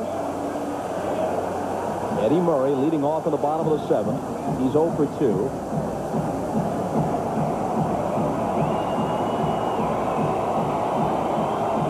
A 1-1 pitch from Johnson. In there, it's widely felt by scouts that Eddie Murray, who at age 39, still hit .323, very dangerous hitter, has more bat speed left-handed than right. You can throw it past him right-handed for whatever reason a little more readily than left. And against Johnson, well, he can't catch up with it. Well, you're right, Bob. I think left-handed he sits on fastballs, and from the right side they do. They try to throw him off speed stuff from time to time out of the strike zone. Here's a high fastball from Randy Johnson. Of his 6 strikeouts tonight, I guarantee you about 3 have come on pitches out of the strike zone. 3 or 4 have been those high fastballs. The one to Lofton was a breaking ball on the outside corner, but Eddie Murray taking a second look. When he runs it up there at 98 to 99 miles an hour, I mean, you got to be ready to catch up to it, especially that kind of stuff upstairs. He's fanned Ramirez both times, and this one's fouled off. Well, you faced Koufax. Sandy came right over the top. He threw that 4-seam fastball that seemed to almost jump over the bat, plus the unbelievable curveball, the drop-off-the-table curveball. Carlton and Guidry had the sharp-breaking sliders. Don Gullett really threw heat. There's another guy here, Bob, that I'm sure a lot of fans here in Cleveland hadn't seen, or may even not remember. Bouncing ball to second. Here's Cora for the second out. But I know you know who I'm talking about, and Sudden Sam McDowell, one of the hardest throwers in all of baseball, a left-hander.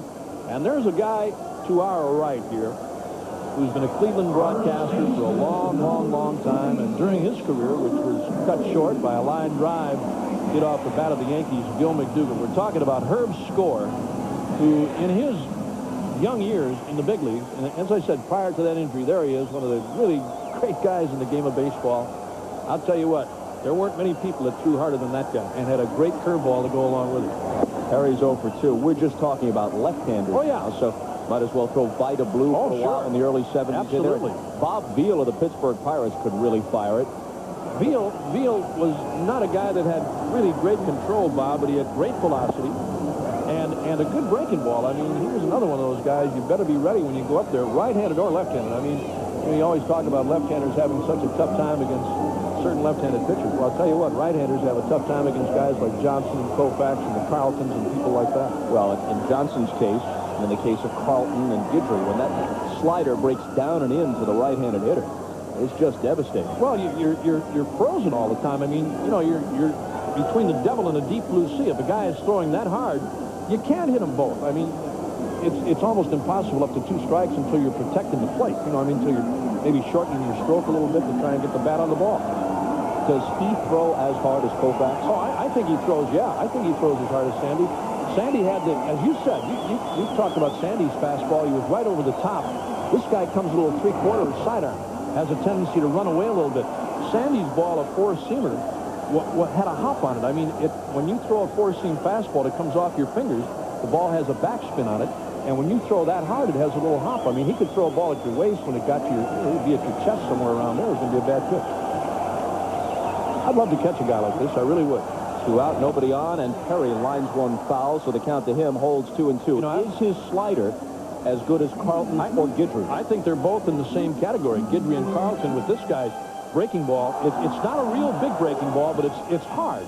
I mean, when a guy throws a 90-plus mile-an-hour breaking ball and a fastball around 98 to 100, you know, depending on what pitch, what inning it is, I don't care who you are as a hitter, you're going to have problems with it. Let's see how fast this one is.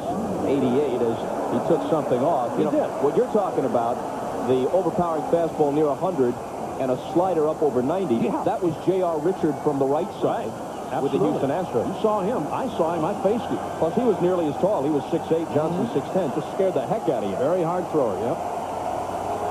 Here's the 3-2 pitch. Went off speed again, and it's rolled foul. Now, here's a guy that throws as hard as anybody in baseball, and maybe harder.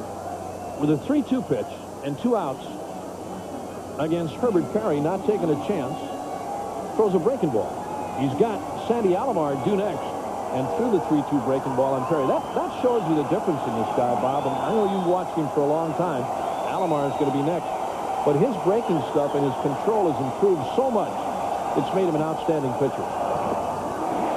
And Perry, after fouling a few off, earns that walk with 2 outs. That surprises me a little bit. I thought they'd go with a fastball. I mean, they're leading by a run here. It's not where you're going to give up the lead run. Now you've got a chance. You've walked a guy with 2 outs, and you got a guy up here now in Alomar who's got home run power. He's hit 10 for the year and has hit Randy Johnson fairly decent. Not tonight, but he has had success against him.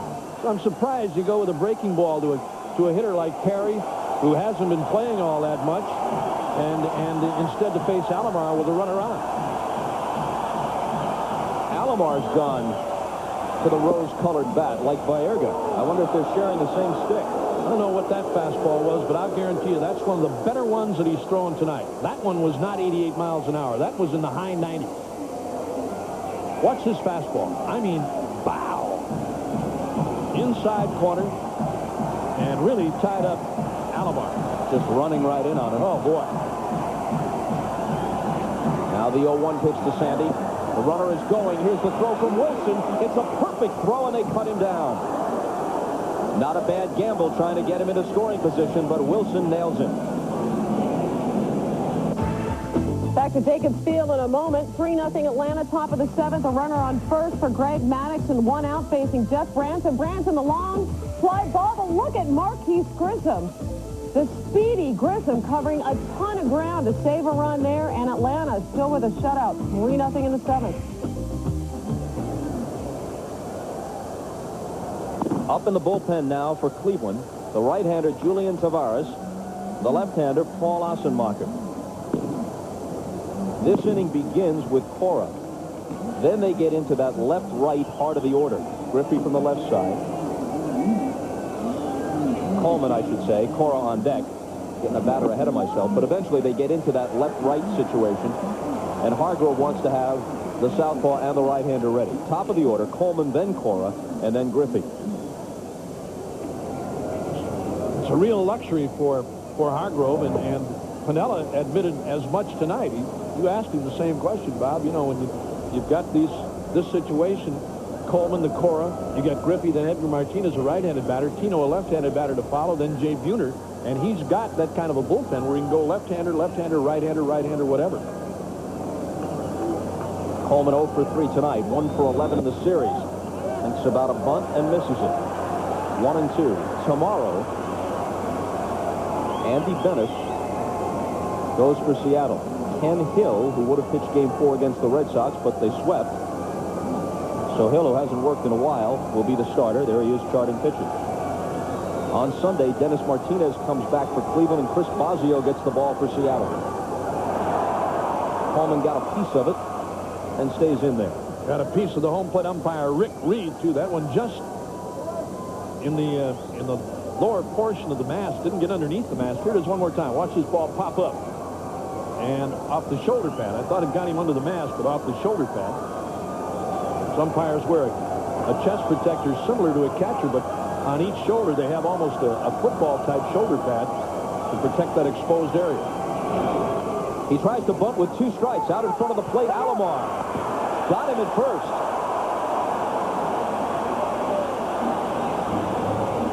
A 2-strike bunt, and it nearly works. But Sandy makes the play. Not a bad play at all by Vince Coleman, trying to get aboard to lead off here in the 8th inning. 2-strike bunt attempt, and not a bad bunt at all, but Alomar jumping out very quickly, bare-hand pickup, and he got him by a step. Nice play by Sandy Alomar.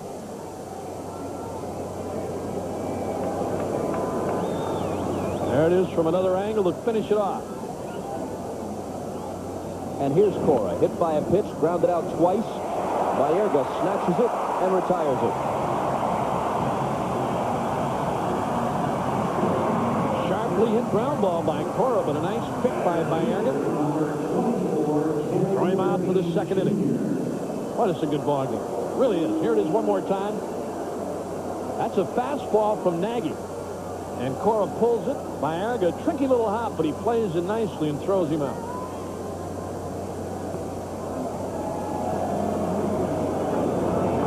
Now Griffey. A pair of singles and a strikeout. Rolled foul. Sam Mejias in the first base coaching box. Sam Palazzo on the lines at 3rd for Lou Piniella.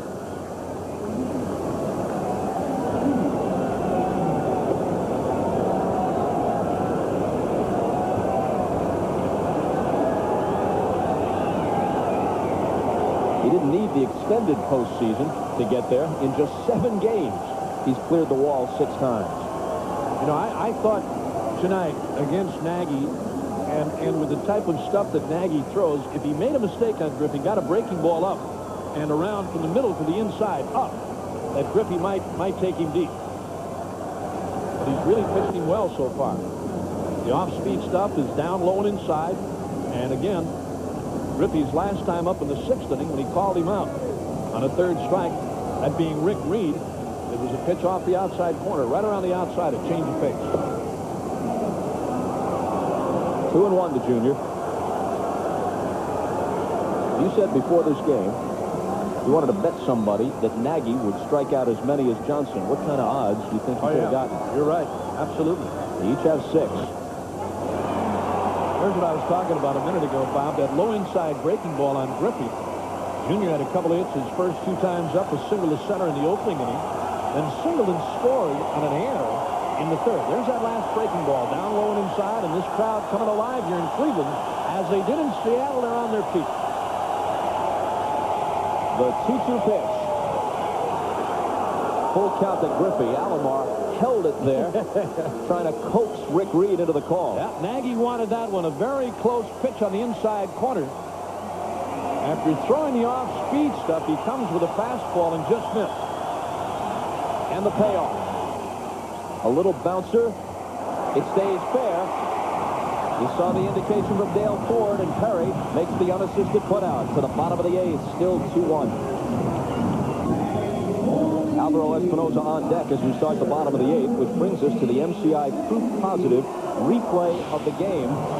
And don't tell Espinosa that Friday the 13th isn't unlucky. He finally gets his chance to play. He boots this ground ball off Edgar Martinez's bat in the 3rd inning. A man was at 3rd with 2 outs. An unearned run is allowed in on that play, and that's the difference in the game. It made it 2-0. The Indians have since come back with a run. They're within 2-1 as they bat here in the 8th, and Alomar rolls 1 foul. You know, in all fairness to Espinosa, that ball took a funny little hop on him. As he went to field, it took a little hop on him and ate him up, rolled up his arm.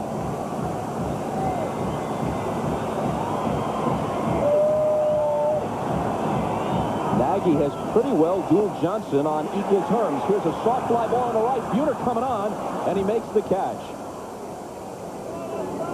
Quickly, we check with Hannah Storm. Go, Hannah.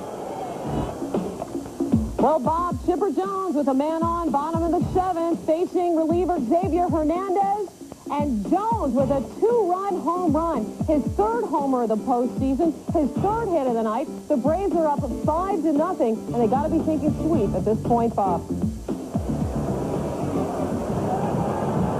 Meanwhile, the Mariners are thinking of taking the same lead in the series as they have in this game, 2-1, and assuring themselves of a flight back to Seattle, not to gather their belongings for the offseason, but to keep on playing. That's the least they'll be assured of if Johnson holds on to this lead. Espinosa struck out and singled. Right field Buhner a few steps back to the edge of the track. The ball really carrying, and it fooled him. Espinosa's heading for second, and he slowed up at first base. Watching that play, we'll have to see how they score it.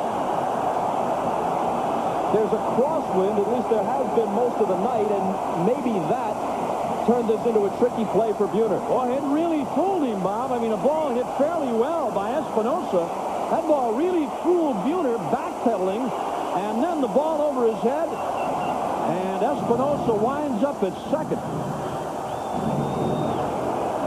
Espinosa thinking that the ball was going to be caught. Winds up at second. I don't know if he could have made it to third or not. He probably could have had he been blown all the way. But he may leave here for a pinch runner and will. Here comes Wayne Kirby to run for him.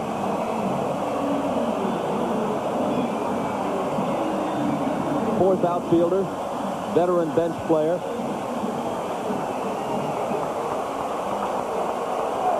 I'm looking at the flags, and the wind occasionally kicks up.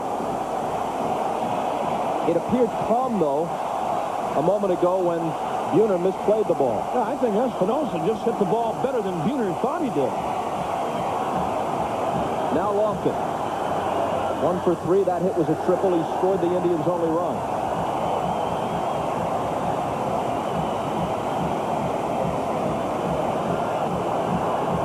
Big break for the Indians here, down by 1 in the 8th on a ball that should have been caught. Ought to be 2 outs and nobody on. Vizquela's on deck. That one's in there. Well, he's got Lofton bailing. I mean, you can watch Kenny's front foot, Bob, and I mean, no matter how hard you try to stay in there sometimes, I mean, this guy is intimidating when he comes with that 3/4 sidearm style breaking ball against you. Lofton hit a high fastball for the triple back in the 4th. And this one is slashed to the hole for a base hit. Kirby around third. Coleman charging. There'll be no play at the plate. The game is tied.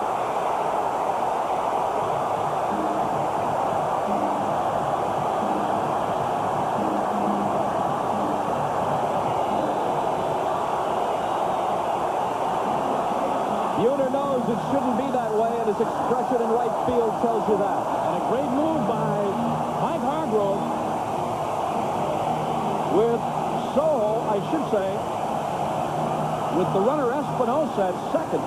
After the miscue by Buhner, he pinch runs Kirby, and here's a high breaking ball. That was a bad breaking ball from Johnson. And Kenny Lofton, the only left-handed batter, strictly left-handed batter in this Indian lineup tonight, comes through with a base hit to score the tying run.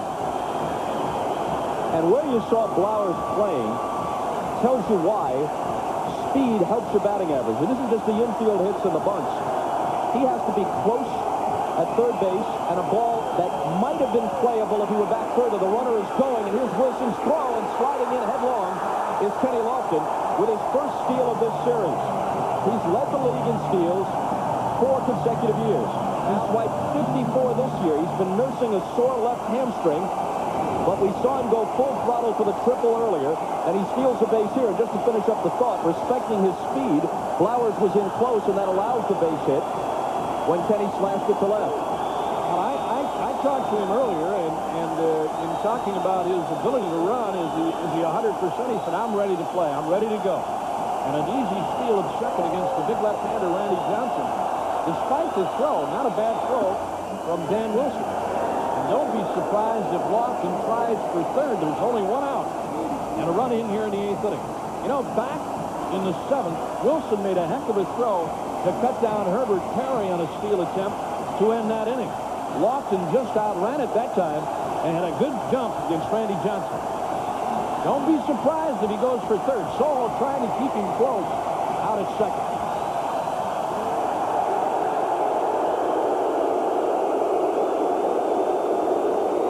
Nothing doing in the Seattle bullpen.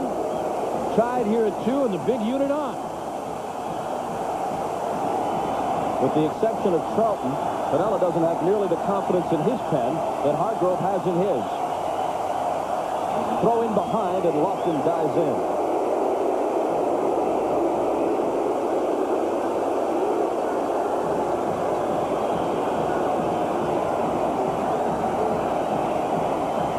A ball and a strike to Vizquel.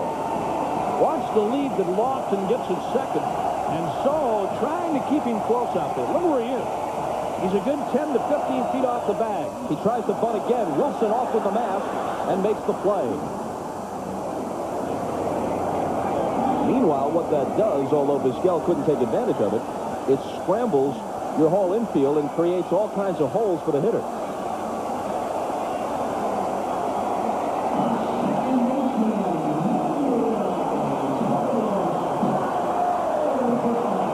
We welcome those of you watching Atlanta, Cincinnati. Bob Costas, Bob Uecker at Jacobs Field in Cleveland. Randy Johnson had a 2-0 lead. The Indians have come back on him. A run in the 4th and a run here in the 8th on a 2-base error in right field by Jay Buhner and an RBI single by that man, Kenny Lofton, who then proceeded to steal second. Now the hitter is Carlos Baerga. I'll tell you, I questioned that last play by Vizquel, Bob. 1 out. 8th inning, and you got a guy like Lofton at second. And again, in trying to bunt, I think you got to take a whack and try to knock him in. I really do. I mean, Vizquel's had a heck of a year. He's done well offensively.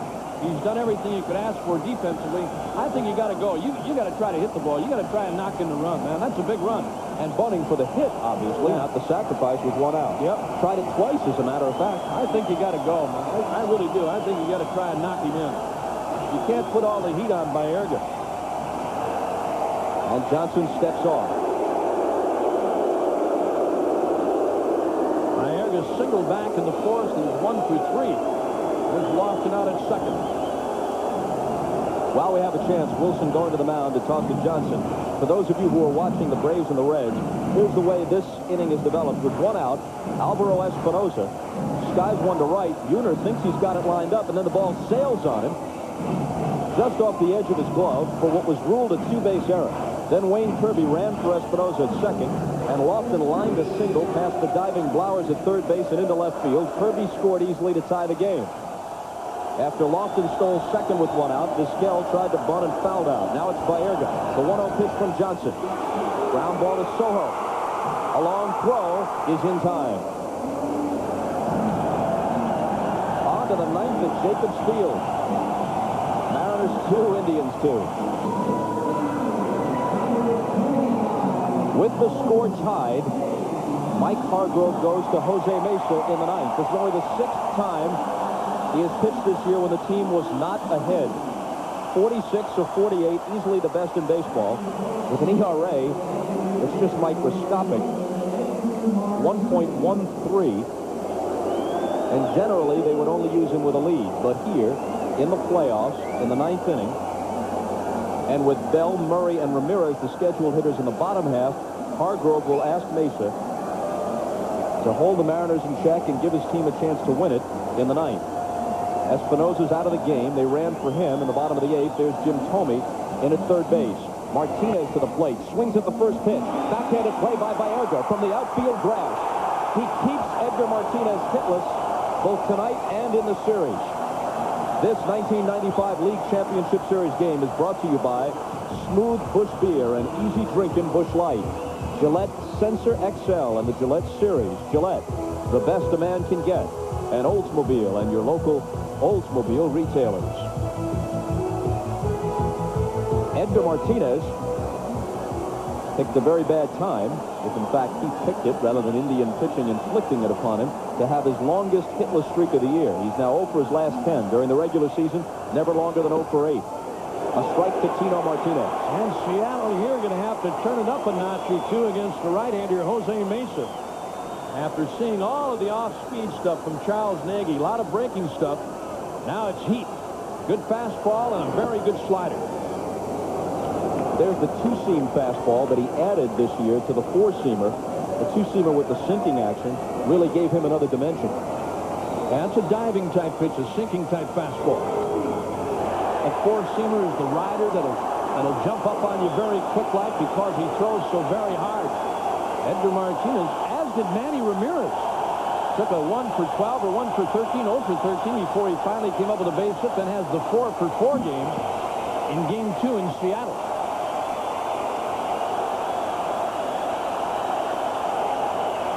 The 1-2 pitch, and he hangs in. The outfield defense did not help Johnson tonight. Kenny Lofton hit a ball to left field that Vince Coleman had to go back on. It would have been a good play, but it was a play he would generally make. He didn't come up with it. It was ruled a triple. That led to the first run. Then the tying run on the ball you saw a moment ago that Buhner couldn't handle. That one was scored an error. Hit hard and foul, and it holds at 1-2. And on the other side, a blown ground ball by Alvaro Espinosa on a little tapper hit by Edgar Martinez back in the third. Led to the second run. There's Espinosa out of the game. The pinch runner. Another 1-2 pitch. And another foul ball.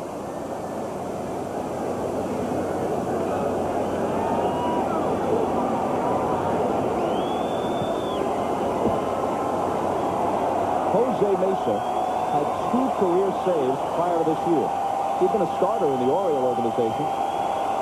They make him into their stopper, and he was baseball's best this year. There's a slider down low and inside in the dirt, backhanded by Alomar. You know, it's ironic, Bob, when you look at a guy like this. I mean, it's happened to other pitchers, too. Those guys that can give you 5 good innings at the start of a game as a starter, and all of a sudden fade real quick like. And why not go the other way and turn him into a short man or a saver or closer, whichever way you want to look at it. And that's what they did with Mesa. And, I mean, he's been excellent. It's funny. We were here the night that his string was broken on the home run by Chad Curtis in the ninth inning. With him trying to save it, they go on to win on a home run by Sandy Alomar next inning. Both of his blown saves this year came against the Tigers. Up the middle, Baerga can't flag this one down. And it's a one-out single for Tino Martinez, his first hit of the night. John Hart, the outstanding general manager of the Indians, who has done such a brilliant job of piecing this team together, went looking for a premier closer in the offseason. And it was only when he came up empty, couldn't make the deal he wanted, that they turned to Jose Mesa, who in today's baseball is a relative bargain at just $850,000 a year. It'll cost them more than that in '96. I would think so, and he's earned it. He's earned it.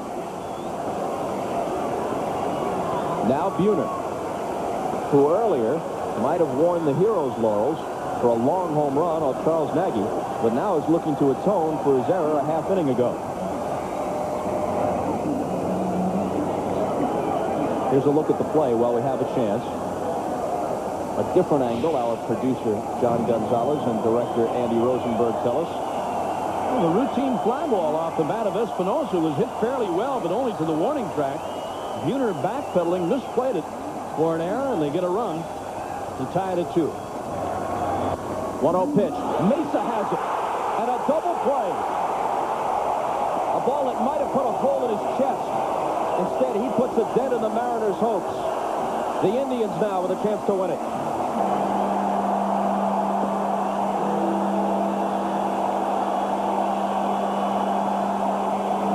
Controls of the Goodyear Blimp Spirit is Captain Mark Kynette and cameraman Richard Morkel. Our thanks to them.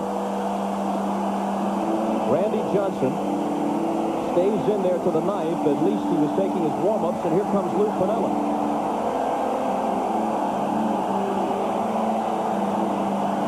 Johnson threw 6 complete games, but he won't get one tonight.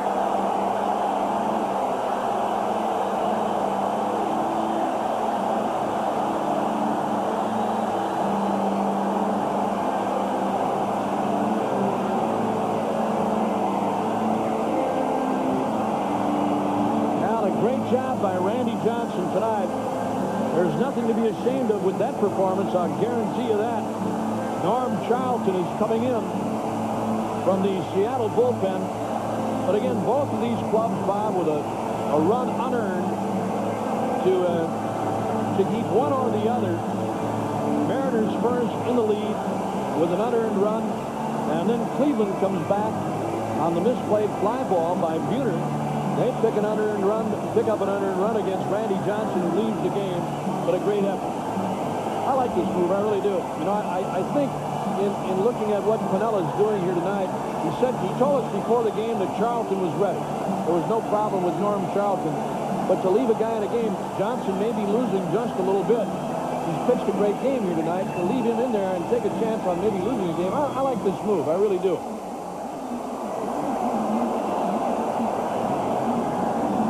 As Charlton gets ready, we send things over to Jim Gray. Jim.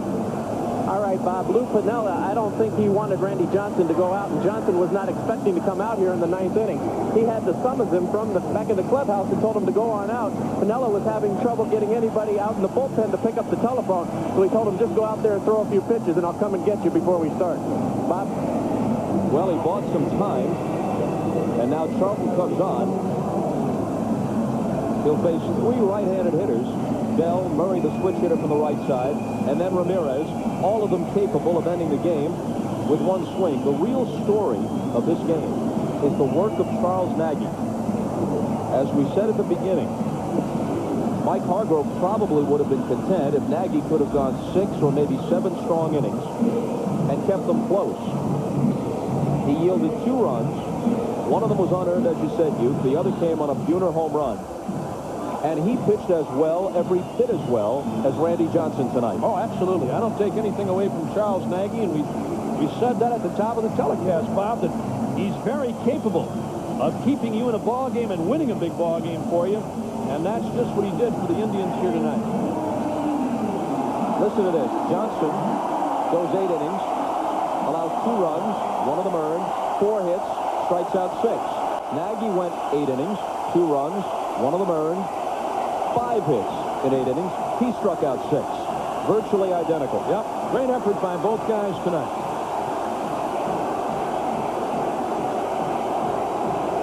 Refuse to lose is, of course, the Mariners slogan.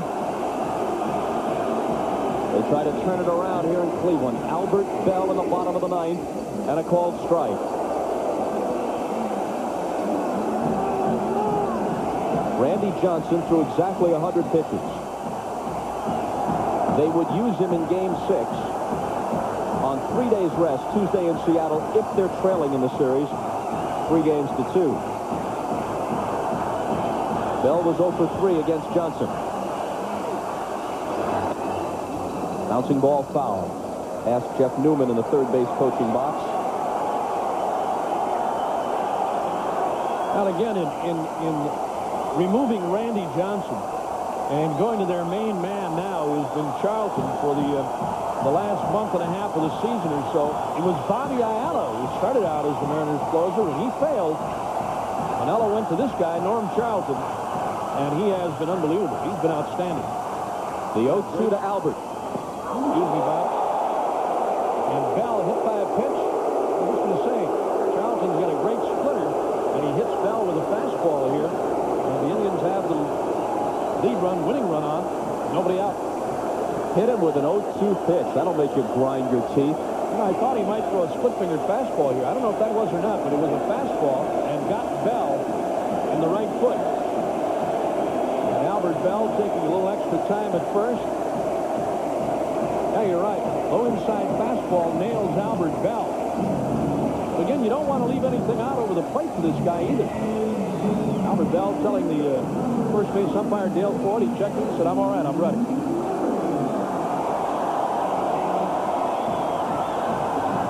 Eddie Murray, 0 for 3, 2 for 13 in the series.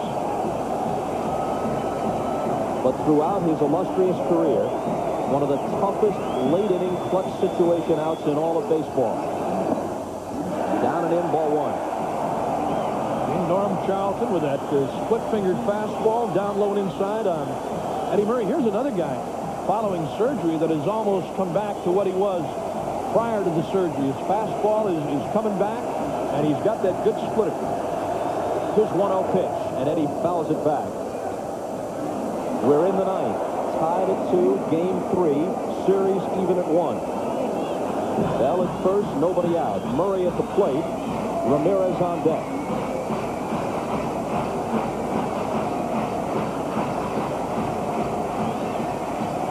Norm Sharp started the year in Philadelphia, floundering there, released, picked up by the Mariners, becomes their closer. Probably would not have found a home in Seattle had he not been one of the nasty boys for Lou Piniella in the World Championship season of 1990 in Cincinnati, coming out of that pen with Rob Dibble and Randy Myers. I asked Piniella about all three, and he said this guy was the nastiest of the three. Hardest thrower, and had that great splitter.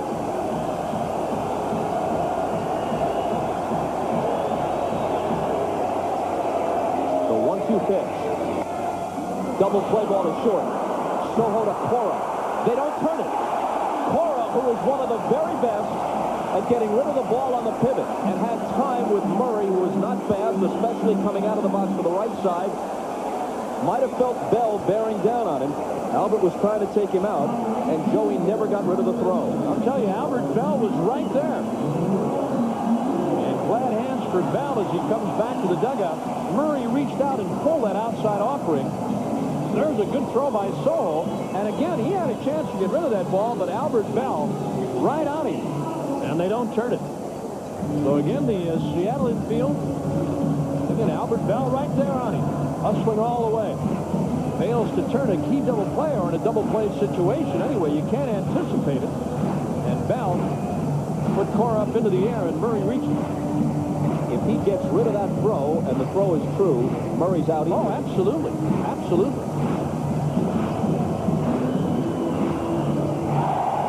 A lot of fans have asked about the pins that Cora wears on either side of the Mariner insignia on his cap. One is a rooster. His nickname is the Rooster. There it is. And the other is a Puerto Rican flag. I believe gallo is the Spanish word for rooster. Or hen. Ramirez.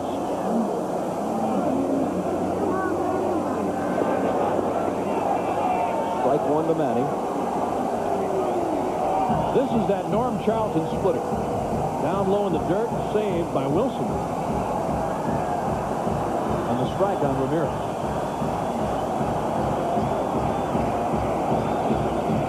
Manning 4 for 4 with 2 homers in Game 2 at the Kingdome. 0 for 3 tonight. 308 with 31 homers during the regular year.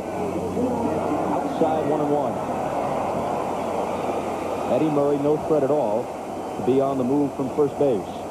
Tony Pena with some signals that mean nothing except get a hit and send us home. That's about it. Lee Elia, former Cub and Philly manager, alongside Lou Piniella.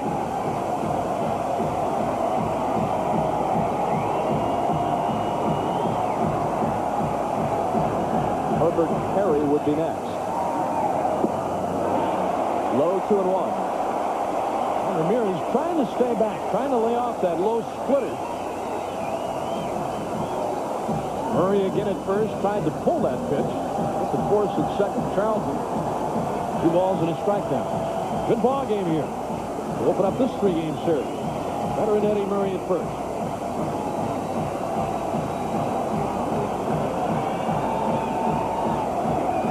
Outfield straight away for Ramirez, very deep in left and center.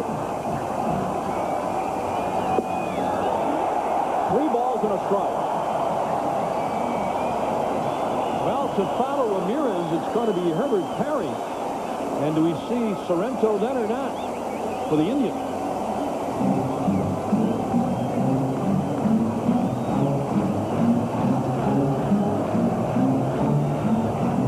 An anxious Albert Bell, who gave them a chance. Hershiser with Charlie Manuel, the hitting coach, If they make the World Series, Orel will get to grab a bat. Maybe he needs some tips. He was always a good hitting pitcher in the National League. And I got ahead of myself there with Charlton and Sorrento. Only if they switch to a right hand. Right hand. Sorrento comes into play.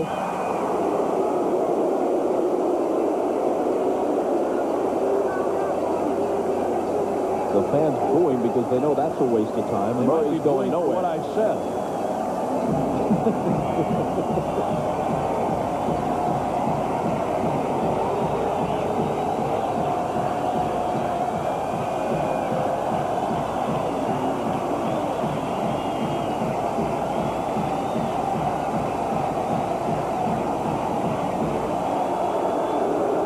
Ramirez felt that Charlton made him wait too long.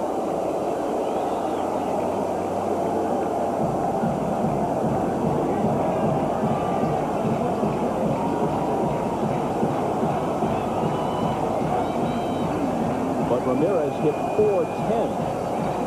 7 of 31 homers is one thing. He hit .410 against left-handers this year. And Wilson out now to talk with Charlton. Missing down low with the splitter and trying to get Ramirez to chase it. To get back to what I was saying earlier with Sorrento, Bob, I thought again, I saw a right-hander up at the bullpen out there. That's my mistake. Nothing to do. There's Paul Sorrento in case.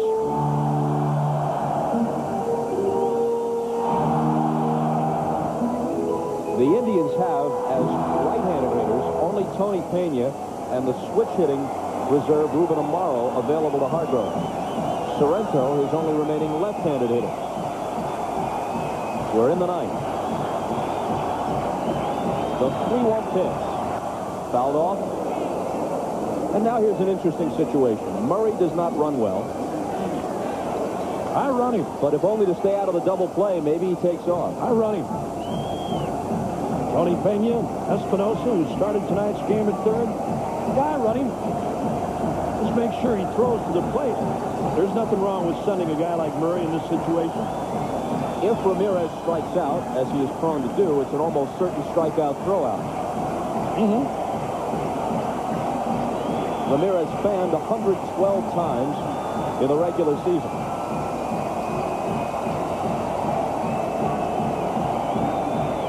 Not going. And now he can trot to second base on the walk. A hit batter, a potential double play ball, and it wasn't turned, and a walk. Could be turning into a nightmare inning for Lou Piniella. Yep. There goes Ruben Amaro, who's going to run for Murray at second base, and if the game continues, he'd assume the DH's spot. He is the son of the former Phillies shortstop, Ruben Amaro.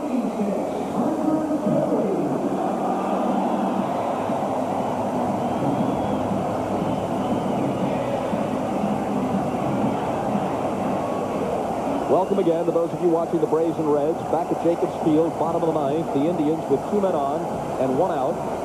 A hit batter and a walk have given them a chance to win the game. The rookie Herbert Perry, 0 for 2 with a walk, facing Norm Charlton, who relieved Randy Johnson at the start of this inning.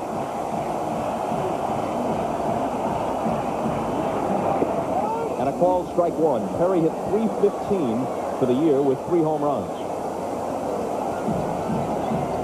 Each team has an unearned run tonight.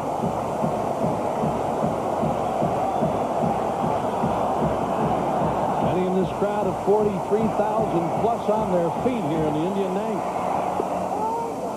He's quickly ahead of Perry, 0-2.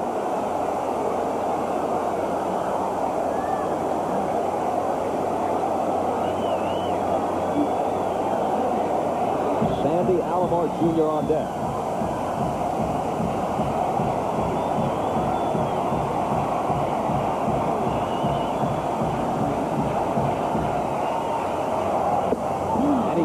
Swinging with the splitter. Well, he threw him 3, 2 for strikes, called strikes, and then comes with that nasty splitter down low. Perry chases. Here it is one more time. There's a nasty splitter by Charlton to get the strikeout and a big one.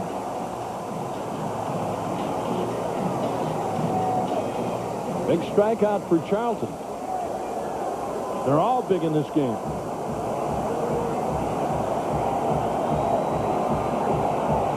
Up to the bullpens now. Sandy Alomar Jr. rolls one to third. Flowers has it across the diamond and on to the 10th. The game in the hands of Mesa if they let him work another inning. And Charlton.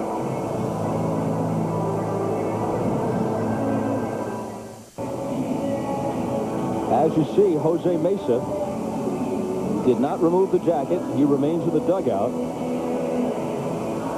Mike Hargrove did something similar to this in Game 1 of the division series against the Red Sox. He let him pitch the 10th with the score obviously tied here at Jacobs Field and hoped that he could get him through that inning and then maybe they'd win it in the bottom half. When they didn't, he wouldn't let him pitch a second inning. Only twice this year has he thrown more than one inning. And Hargrove doesn't want to blow him out. At this stage, it's a longer, more protracted postseason than it's ever been if you expect to go all the way. And that's the Indians' objective. Obviously, it's any team's objective once they get in, but this is a team that had a reasonable chance to do it, that had to believe they had a great chance to do it, going 144 over the course of the year. Yeah, and a big comeback again tonight for the Indians after being down early in this game to Randy Johnson, 2-0.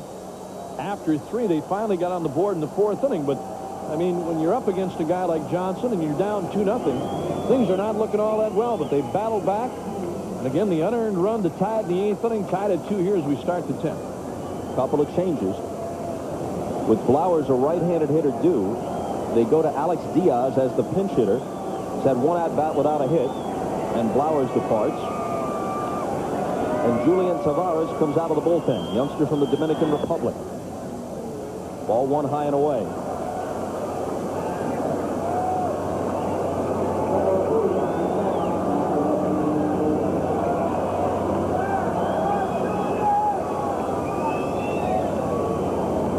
The 1-0 pitch hit right at Baerga off his chest. He has time to recover. Stayed with it and got him.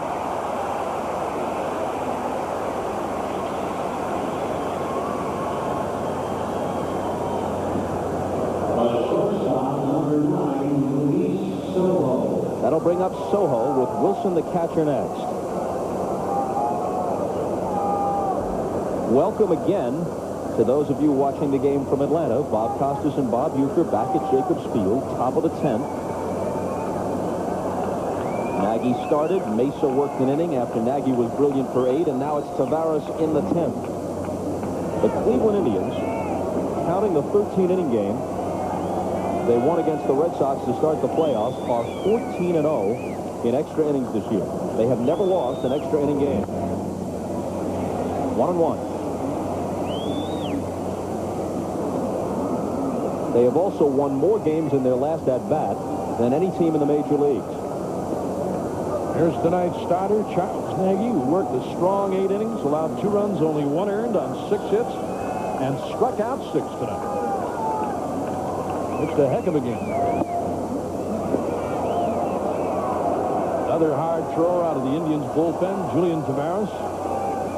You get about the same thing from him that you get from Mesa, who worked the 9th. Heat. Tavares in the 94 range. There's a hard liner for a base hit by Soho. His second hit of the night. With Albert Bell firing it back in. Mesa's up around 98. Tavares in the mid-90s. And now Lou Piniella. There's Mesa once more. Held the Mariners in check, and his team put 2 men on the bottom of the 9th. But they couldn't score. Piniella to his bench once more for Doug Strange to pinch hit.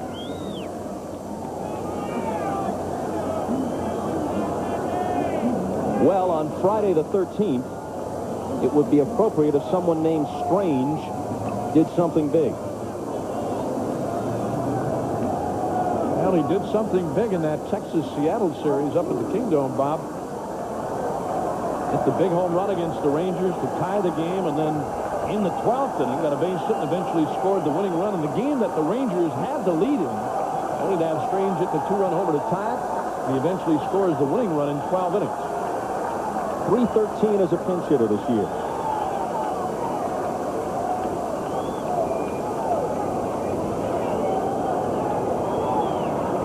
A man at first and 1 down in the 10th.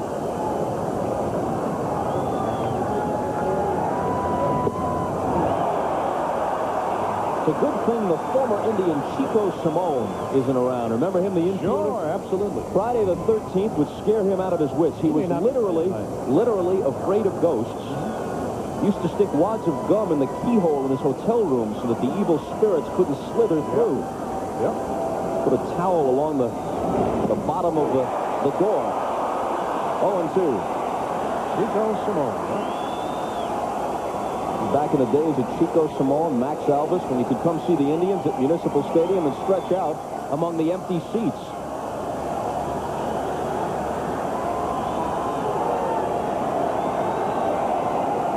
Strange batting for Wilson, the catcher, with Coleman on deck.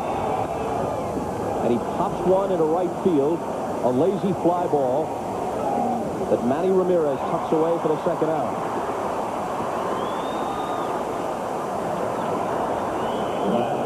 Lazy fly ball off the bat of Doug Strange. He got under a Tavares fastball and goes out on a routine fly.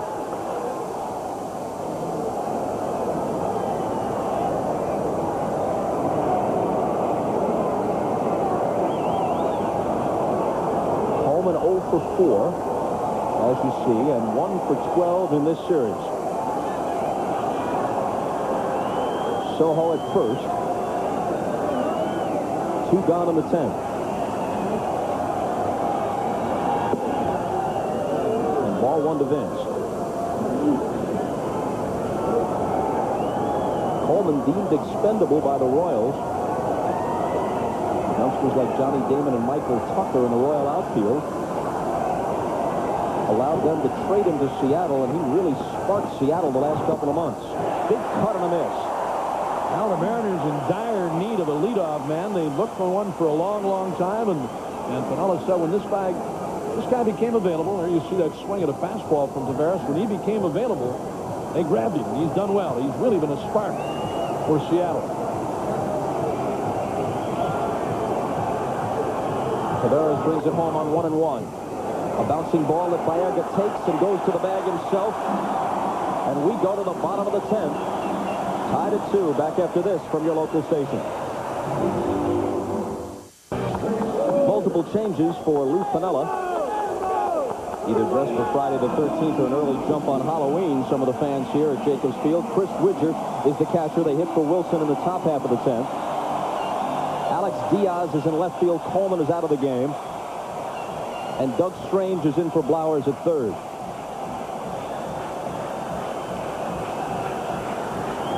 Diaz hits 7th. Strange hits 9th. The places they assumed as pinch hitters. And Widger, the new catcher, hits first. Coleman having made the last out in the 10th. Here's Thome for his first at-bat. Hit .314 with 25 homers for the year.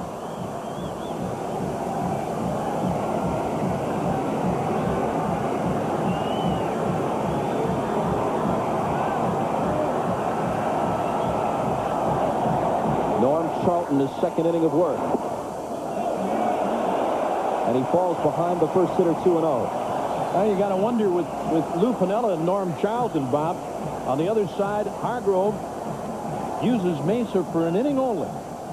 And now Charlton, and this is the main man for Seattle in his second inning of work here tonight. What's he going to do the rest of the series? Off his fist, a little pop wide of third, and coming on it, Strange. Did he hold that ball? He did. A terrific play by Doug Strange just into the game. Boy, what an outstanding play by Doug Strange. A long run and now a backhanded sliding catch. And a beauty. He didn't know if he had the ball or not. Tough play on that on the warning track here, which is a cork type or rubber type warning track. He had to look to see if that ball was still in his glove with a beautiful backhanded sliding catch. What a play by Strange. There's the home plate umpire hustling Rick Reed right there to make the call. Now it's Kenny Lofton. 2 for 4. Takes a strike, bluffing a bunt. Tripled and scored. And singled home the tying run.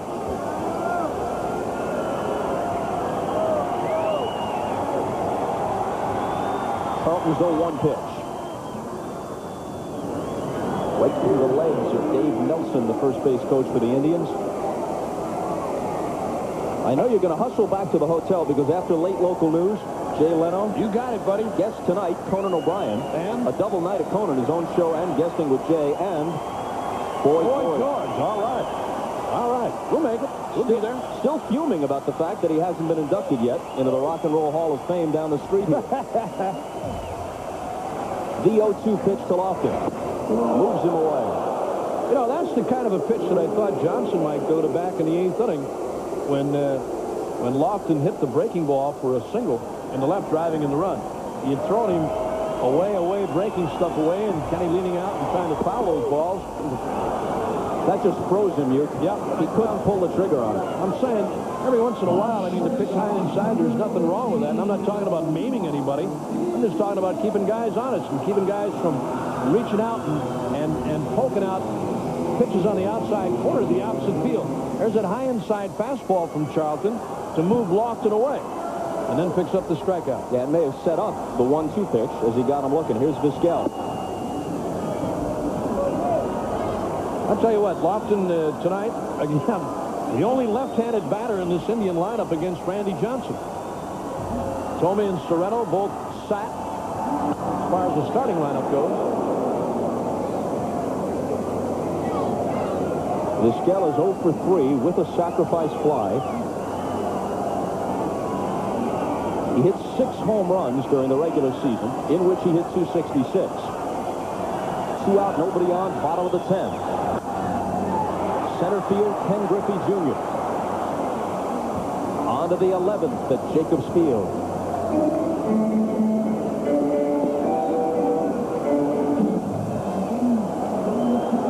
On to the 11th, Cora, Griffey, and Edgar Martinez. Julian Tavares for a second inning of work. Well, it wasn't long ago that Joey Cora started a huge rally in the 11th inning for Seattle. Situation was more desperate then. Game 5 against the Yankees. Bottom of the 11th at the Kingdome, down a run instead of tied. Executes a beautiful drag bunt. He had worked the count to 2-1, and the right side of the infield moved back a little bit. He said he was watching for that, and when they took a step back, he dragged a bunt. Don Mattingly almost made a great play on it, but Cora beat it out. Here he hits one softly into right center, and it falls for a base hit.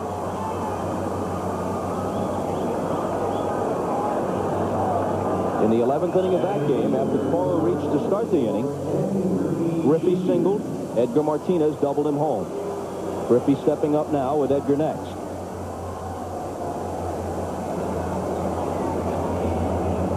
Hargrove has Assenmacher, a left-hander, and Eric Plunk, the right-hander.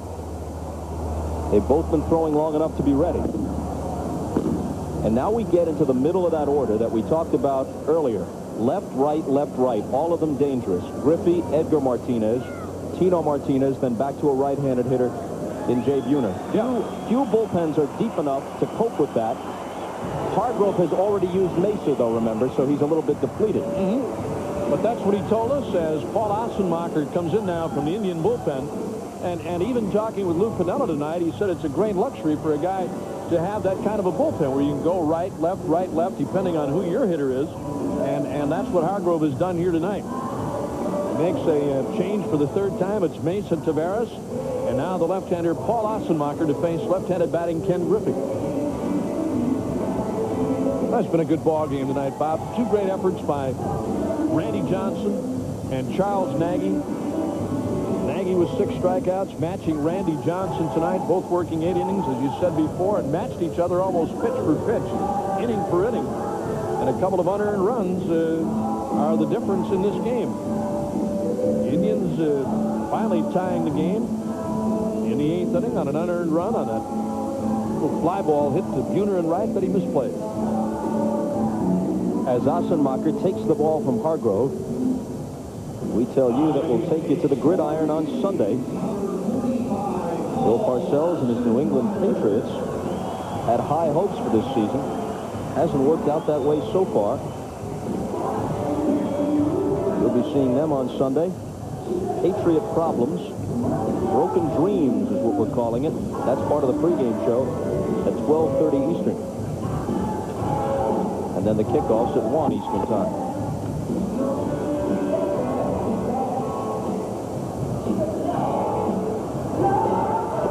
these guys tight or what? Well, just hoping the bubble doesn't burst. It had to be said here in the 11th.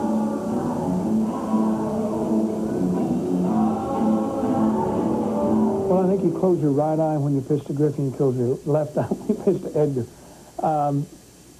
Every hitter has holes. Some of them aren't as big as others, but every hitter has holes. I don't care if you're Mickey Mantle or Edgar Martinez or Ken Griffey.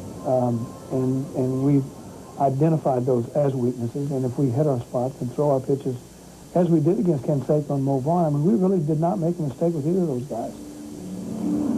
Hargrove on the daunting task of facing Griffey and Edgar Martinez, especially with the game on the line. Well, they each may have holes, but especially in Edgar Martinez's case, it's about as big as a teacup. Yeah, it's better than a crevasse. And I know.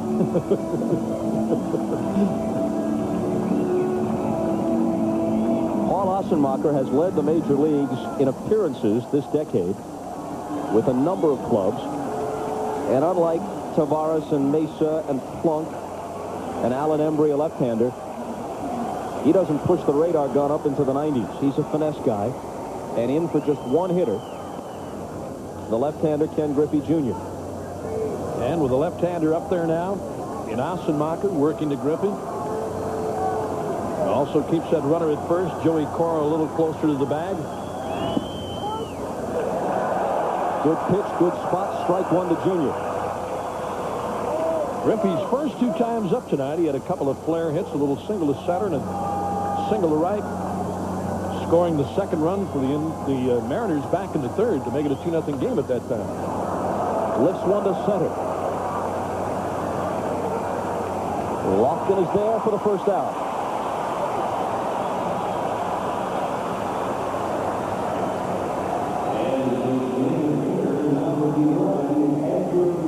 Ossenmacher walking back toward the mound, and let's see if he gets to face Edgar Martinez. Here comes Hargrove.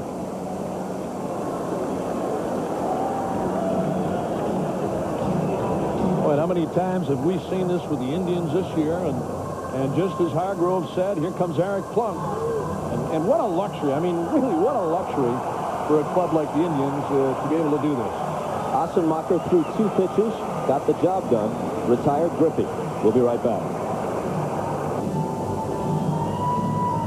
By way of review, Jay Buhner has been at the heart of this game, both good and bad.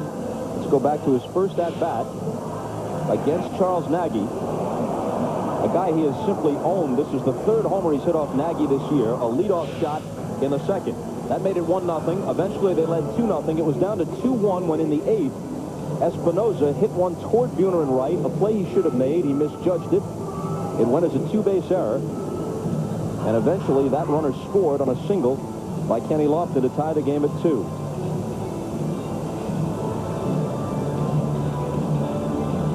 Now, Eric Plunk, 32-year-old right-hander, comes out of the bullpen. He's been with the A's, the Yankees, and now the Indians.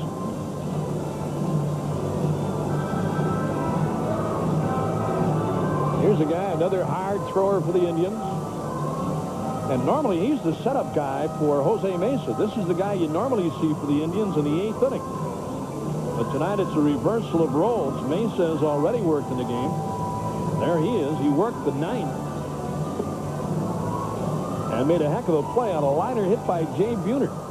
With a runner aboard, Buhner hit a bullet right back at him, and he turned it into a double play to get out of that inning. And that was the end for Mesa. There's Tavares. He's worked tonight. Ossenmacher, the one-hitter. And now Eric Plunk. Another hard thrower with a good breaking ball. Well, they got some heat coming out of this Indian bullpen. You look at Mesa, Tavares, Ossenmacher, as you said, breaking ball pitcher, finesse type. But this guy, another guy that throws very hard. And with Tino Martinez, a left-handed hitter due next, Jim Poole, another left-hander, is up and throwing in Mike Hargrove's bullpen. The problem, though, that Seattle presents is that after Tino Martinez, they go back to another dangerous right-handed hitter in Buhner. Edgar Martinez, 0 for 4, robbed of a hit on a Nice backhanded play by Baerga his last time up. 0 for 10 in this series. And Martinez in tonight's game has really had problems. I mean, they've stayed away from him all night long. Nagy starts him off tonight with breaking stuff down low and away. They didn't show him anything inside that he could pull. But a tough evening, including a strikeout. And knocked in the run. A little bouncer back in the third that put the Indians up 2-0 on an error charge to Alvaro Espinosa at third. Cora, the runner at first, stole 18 and was caught 7 times. Buck to Martinez. Pops it up on the infield. Perry down from first wants it.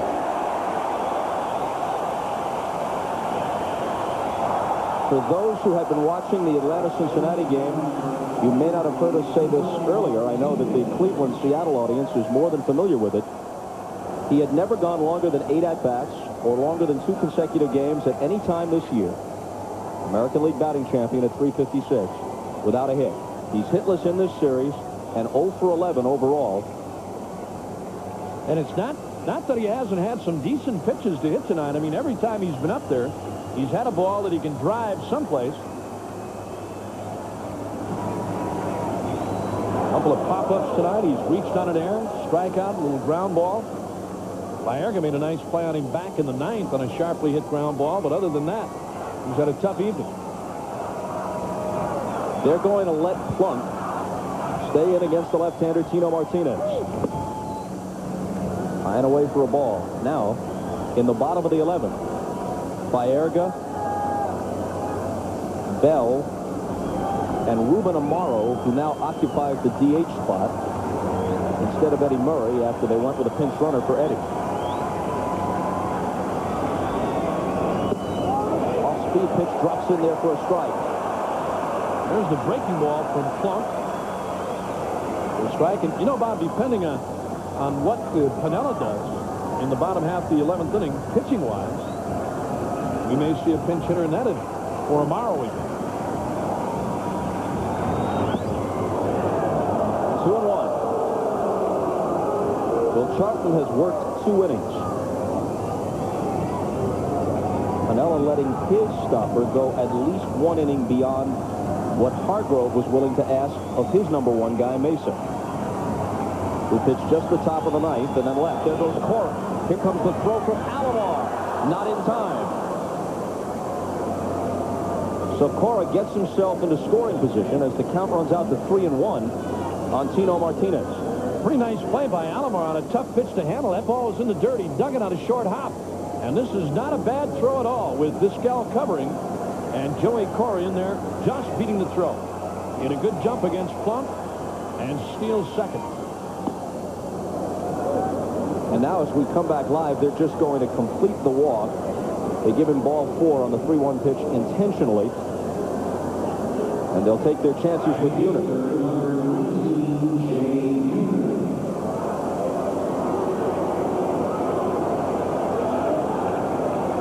After the homer, he grounded out, struck out, and lined into a double play, sending a bullet back at Mesa. And somehow he got his glove up right at the letters, made the stab, and caught the runner off first. Yeah, what a play by Mesa. A bullet, as you said, hit right back at him.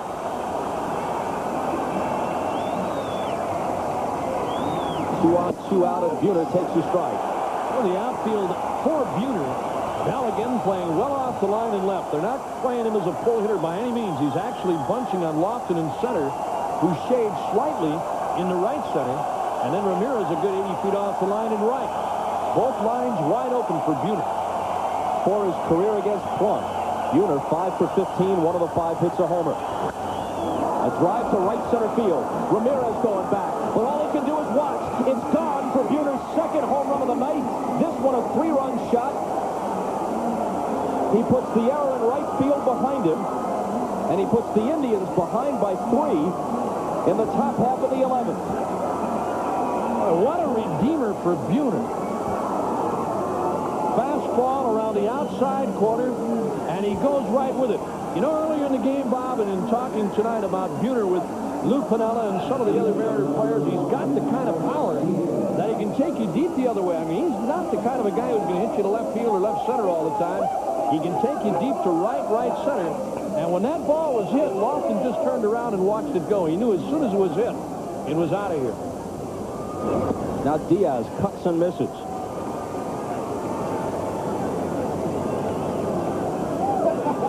Well, Ken Griffey Jr. may be the best all-round player in baseball. Edgar Martinez won the batting title. But Jay Buhner, with his 40 home runs in the regular season, has really been the guy who has hammered the Cleveland Indians. He has 2 homers in this game, 3 in the series already. He hit one in the 9th inning of Game 2 off Mesa. 5 in the regular season against Cleveland. So 8 all told. And that's 8 in 12 games, because with the shortened season, they only met 9 times in the regular season. Well, Lou Piniella talked to us earlier tonight, and Mike Hargrove also, about the importance of this game. I mean, if Seattle wins, they get back to the Kingdome tonight. They could finish it here tonight, but they get back at least to the Kingdome. Back with more after this.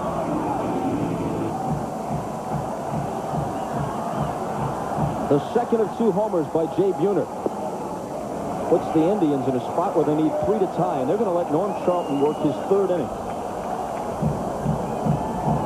Baerga, Bell, and Amaro in the bottom of the 11th. The Indians have not lost an extra inning game all year. Tapper down to 3rd. Baerga couldn't get out of the box, and Strange throws him out. Tonight's Chevrolet player of the game, barring some last-second reversal, is Jay Buhner. In conjunction with this program, Chevrolet will contribute a total of $50,000 to the Boys and Girls Clubs of America in the names of all players of the game for the 1995 Major League Baseball season.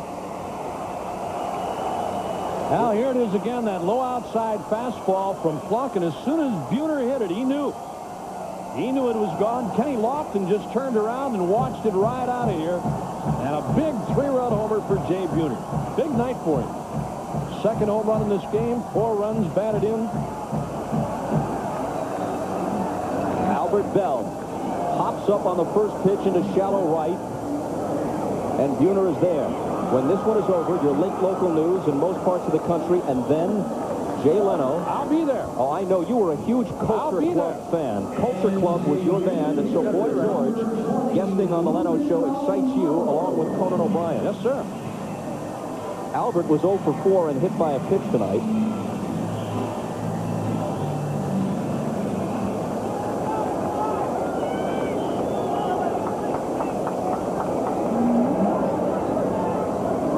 Boy, what a big win.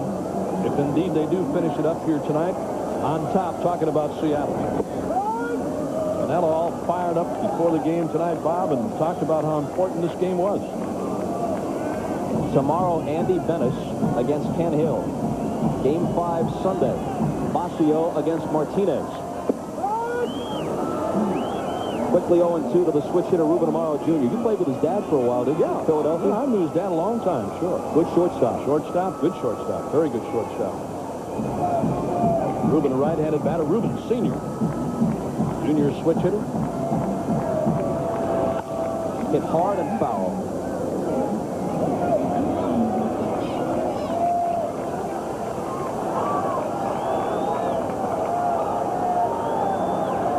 Jacobs Field suddenly eerily quiet on Friday the 13th.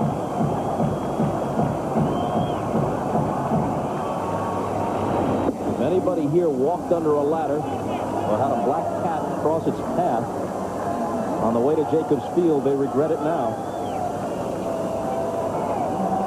What an effort by Norm Charlton here tonight. Working in his 3rd inning. He reaches for it, he pops it up, and the Seattle Mariners lead the best team in baseball this year, 2-1 after 3 games of the American League Championship Series.